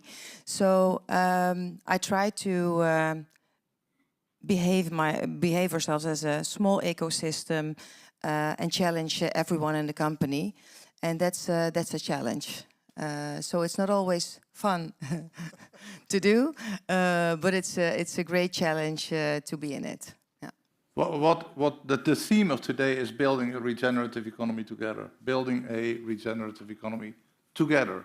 So maybe all of you can give you a question. I had a question on Oma Soup, because I was wondering how, so you started by selling the soup to shops like Albert Heijn, Because I remember I live in Delft, and there it is that students are bringing this soup to grandmas actually, right? Or how does your thing work? That's true. So 50% of our profits go to the activities in the foundation. We have 12 foundations in the Netherlands, in 12 different cities, in Delft as well. So 50% of our profits goes to organizing and the activities. And we started with cooking days, so bringing old and young people together and making soups. But due to COVID, we weren't able to organize these activities. So we thought, just bring the soups to the old people at their homes. And then we found out that was a great activity as well. So we are now organizing 2 activities, cooking days and soep aan huisdagen, we call it. Soup deliveries to the home, building a regenerative economy together. How do you contribute to that bet? To what, sorry? Building a new economy. Well, like I said, the example of IKEA is there, and we are searching other partners. And we also work with smaller companies that want information from us, designers that would love to work with us, things like that. We have somebody in Holland taking our old jeans and making things of it, like curtains or little etuietjes or things like that. So yeah, it's from both sides. We're in the middle. Anybody else who wants to say, how do you really make a big impact? Yeah, I think making toilet paper with farmers. I think we're the first one in the world who's made it. So I think that's like a big thing. And we can not only make toilet paper, but also like diapers, sanitary pads. So we also now looking into a cooperation with Yoni and other big brands to see if we can make the bamboo pulp for them in the future. So yeah. So and the question that, because for you, I think if you tell the story, it's in a couple of minutes you can say, I make toilet paper, we're the first. But and people say, wow, wow, wow. But I can imagine that for Albert Heijn, sometimes people say, yeah, but there is a lot of plastic and they are, so it is much more difficult. So do you feel that pressure sometimes, that you want to move in a certain direction and you cannot go quick enough? Every day. Oh, okay, good. Yeah, because there's always another step you can take, and there's always a client, a customer, or a supplier or an NGO pointing you out where you can do better, and this is great. So I sometimes say I'm the department that receives the most fan mail from everybody, and this is good intentionally, giving feedback on what we can do better, and this is very helpful. And I was thinking about your question, Lena, and the thought that comes to my mind is whatever we do, we need each other to make more impact. And also today I've met great people where I feel I have a connection with, where I made new connections to make the next step. And I would love to talk to you guys on where can Albert Heijn make things different, or where we can find a way forward together. So I hope to talk to you after this session. But it starts with a personal connection. As you said during the opening, I met Tom van Aken from Avantium in Rome 2 years ago. And yesterday we've announced a great cooperation. But it starts with a personal connection, and we should keep that personal connection in place. So thank you for organizing today. Yes, yeah, you're welcome. No, that is actually, we want to hear more of those stories because it also inspires other companies. That's why it is so important to see all those actions, because sometimes people don't know exactly what to do. Before I go to you, Beth, I was once told by the CEO of Eneco, who said, what I would like to do is, outside of our office, I would like to set a little kind of pillar of how much CO2 we have still left to push into the atmosphere. And when we reach that, it is over. And he said, I would dare to do that. Do you know what I'm talking about? Yeah, definitely. And he said, I wish that other companies would do that. Yeah. So outside of the companies, of the buildings of all those companies, you see how far they are and how much is still left for them to put in. And then you really put people to the...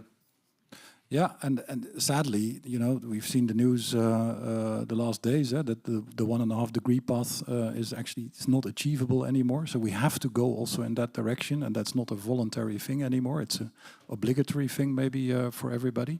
So I was thinking about your question, regenerative economy, and our dream is that in 12 years' time, all of the energy that we supply to everybody is regenerative, wind, solar, and to demonstrate also, and we are market leader also in the Netherlands, or at least in B2B we are, that you can run an economy in that way. And you can also make that that wind energy and that solar energy and use hydrogen to get out the peaks and so on and so forth. You can do that in a way that promotes biodiversity, that actually is good for the ecosystem around it. That would be our dream if we can demonstrate that. You know, I hope that people will follow. So indeed, we want to also shout this out to society and show you can actually do this. There's no need to kind of be afraid or to say, it's too difficult and so on and so forth. There's no time to wait. Absolutely not. Yeah.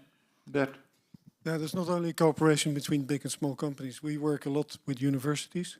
We invent things together. Our dot on the horizon is to make a 100% post-consumer waste jeans. So Amsterdam will become our cotton supplier. And that's working really nicely. And with that, we go to our suppliers and we help them take the next step. So there's not only big and small, there's also universities, there's the government. I think it's bigger than only companies. The ecosystem is much bigger. Is there one final question from anyone in the audience? Because then, yeah, Cheng. Thank you. Can you hear me? Yeah. So question actually for Martijn and Sander. I'm very curious. So I've considered actually the same for my business. So I have a group of companies, small companies, thinking about the pledge, you know, giving 50% away. But as a business, you have to invest and keep on investing if you want to make the impact medium and long term over generations. So how did you make that decision? Because my thought is, I don't have investors, okay? But I asked advisors and friends, what do you think of this idea? And I got big pushback as well, while they are not investors, right? They say, if you want to do that in your, you know, stichting, right? In your foundation, right? But don't do it in the business, because the business is in a competitive environment. It's fierce. So reinvest your resources, allocate it in the right way, so you can make the true long-term impact you want to make. Yeah, I believe that it's from the first day we started the company, we did the 50% for not profit, and I already thought that the last 5 years we didn't make any profit. So what we did is that we already like building toilets with our own money. So we believe that 50% of our profit is our story. So that's why like 40% of the hotel business is ordering our toilet paper because of this story. So without this story, we didn't sold any toilet paper, in my opinion. So it's for us, it's like our vision and like. It's our power, and like that's why our brand is there, because people like it. People know the brand from the nice vehicles around it. That's nice, but the story, because we're doing a lot, 90% of or 80% of the business B2B, who's ordering it without it, it's just about the story. So the story is like why the good role is making the revenue. So that's why we believe the 50% is our key driver. Oh, I don't mind. So we find the right partner when it's time. So don't worry. Yeah. Yeah. So thank you for that. We are nearing the end. So maybe I can ask you all to say in 1 or 2 sentences, let's say a call to action. What would you like for them to do? Or maybe you can also say call to action to yourself. What do you like to do yourself, Martijn? Or whoever wants to start, so because Martijn is still thinking, is there anybody? Well, I very much like the idea of mixing small companies, big companies, the capabilities that you know, the different organizations and structures have. So be open, be collaborative. In the old economy, we were all closed and we didn't, you know, really want to work together. But that's changed now. So call to action is be open and collaborative. Marion? Well, kind of the same. Let's throw away the T-shirt system from small to XL and cooperate and only talk about ecosystems. Yeah, I'm going to be very direct. Where are jeans? Yeah, it's the only way you can help us. And talk about it and be proud of it and tell me if the fit is not good or something like that. And wipe your ass with what? No, I think everybody can change the world with a simple thing like with toilet paper. So that's the easy one. And I think what we do a lot with a lot of other B Corp companies, that we cooperate a lot also with other brands, like with other B2C brands, or we connect our consumers with other consumers. And I think like the collaboration between the small also have to be with the bigger one, because then you make the impact together. Yeah. Anita? Yeah, maybe the suggestions for the small companies: don't consider yourself being small. Think big and act big. And for the bigger companies, be modest and listen to the smaller companies. But we're all equal if the idea is brilliant. Martijn, you are the final call. That was my reason to be last. So yeah, I think decisions in big companies also have to be made financially, but also for sustainability. And I think we also have to think about, there are many companies who think about the environment, but we think about the people, and we also think that's very important. Yeah, so with that, I would like to thank the 3 big ones and the 3 also big ones. So we are now 6 the same, so thank you very much.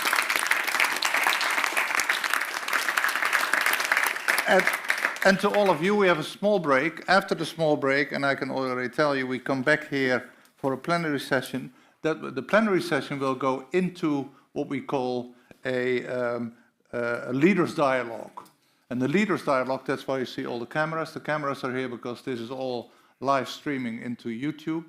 But the leaders' dialogue is a live recording of a dialogue that takes place on the podium with you. So then we have thousands of people outside of this room also watching. They're invited to cooperate with us. So that is happening here as well. So I give you time for a small break, and then hopefully see you back here in about 10 minutes.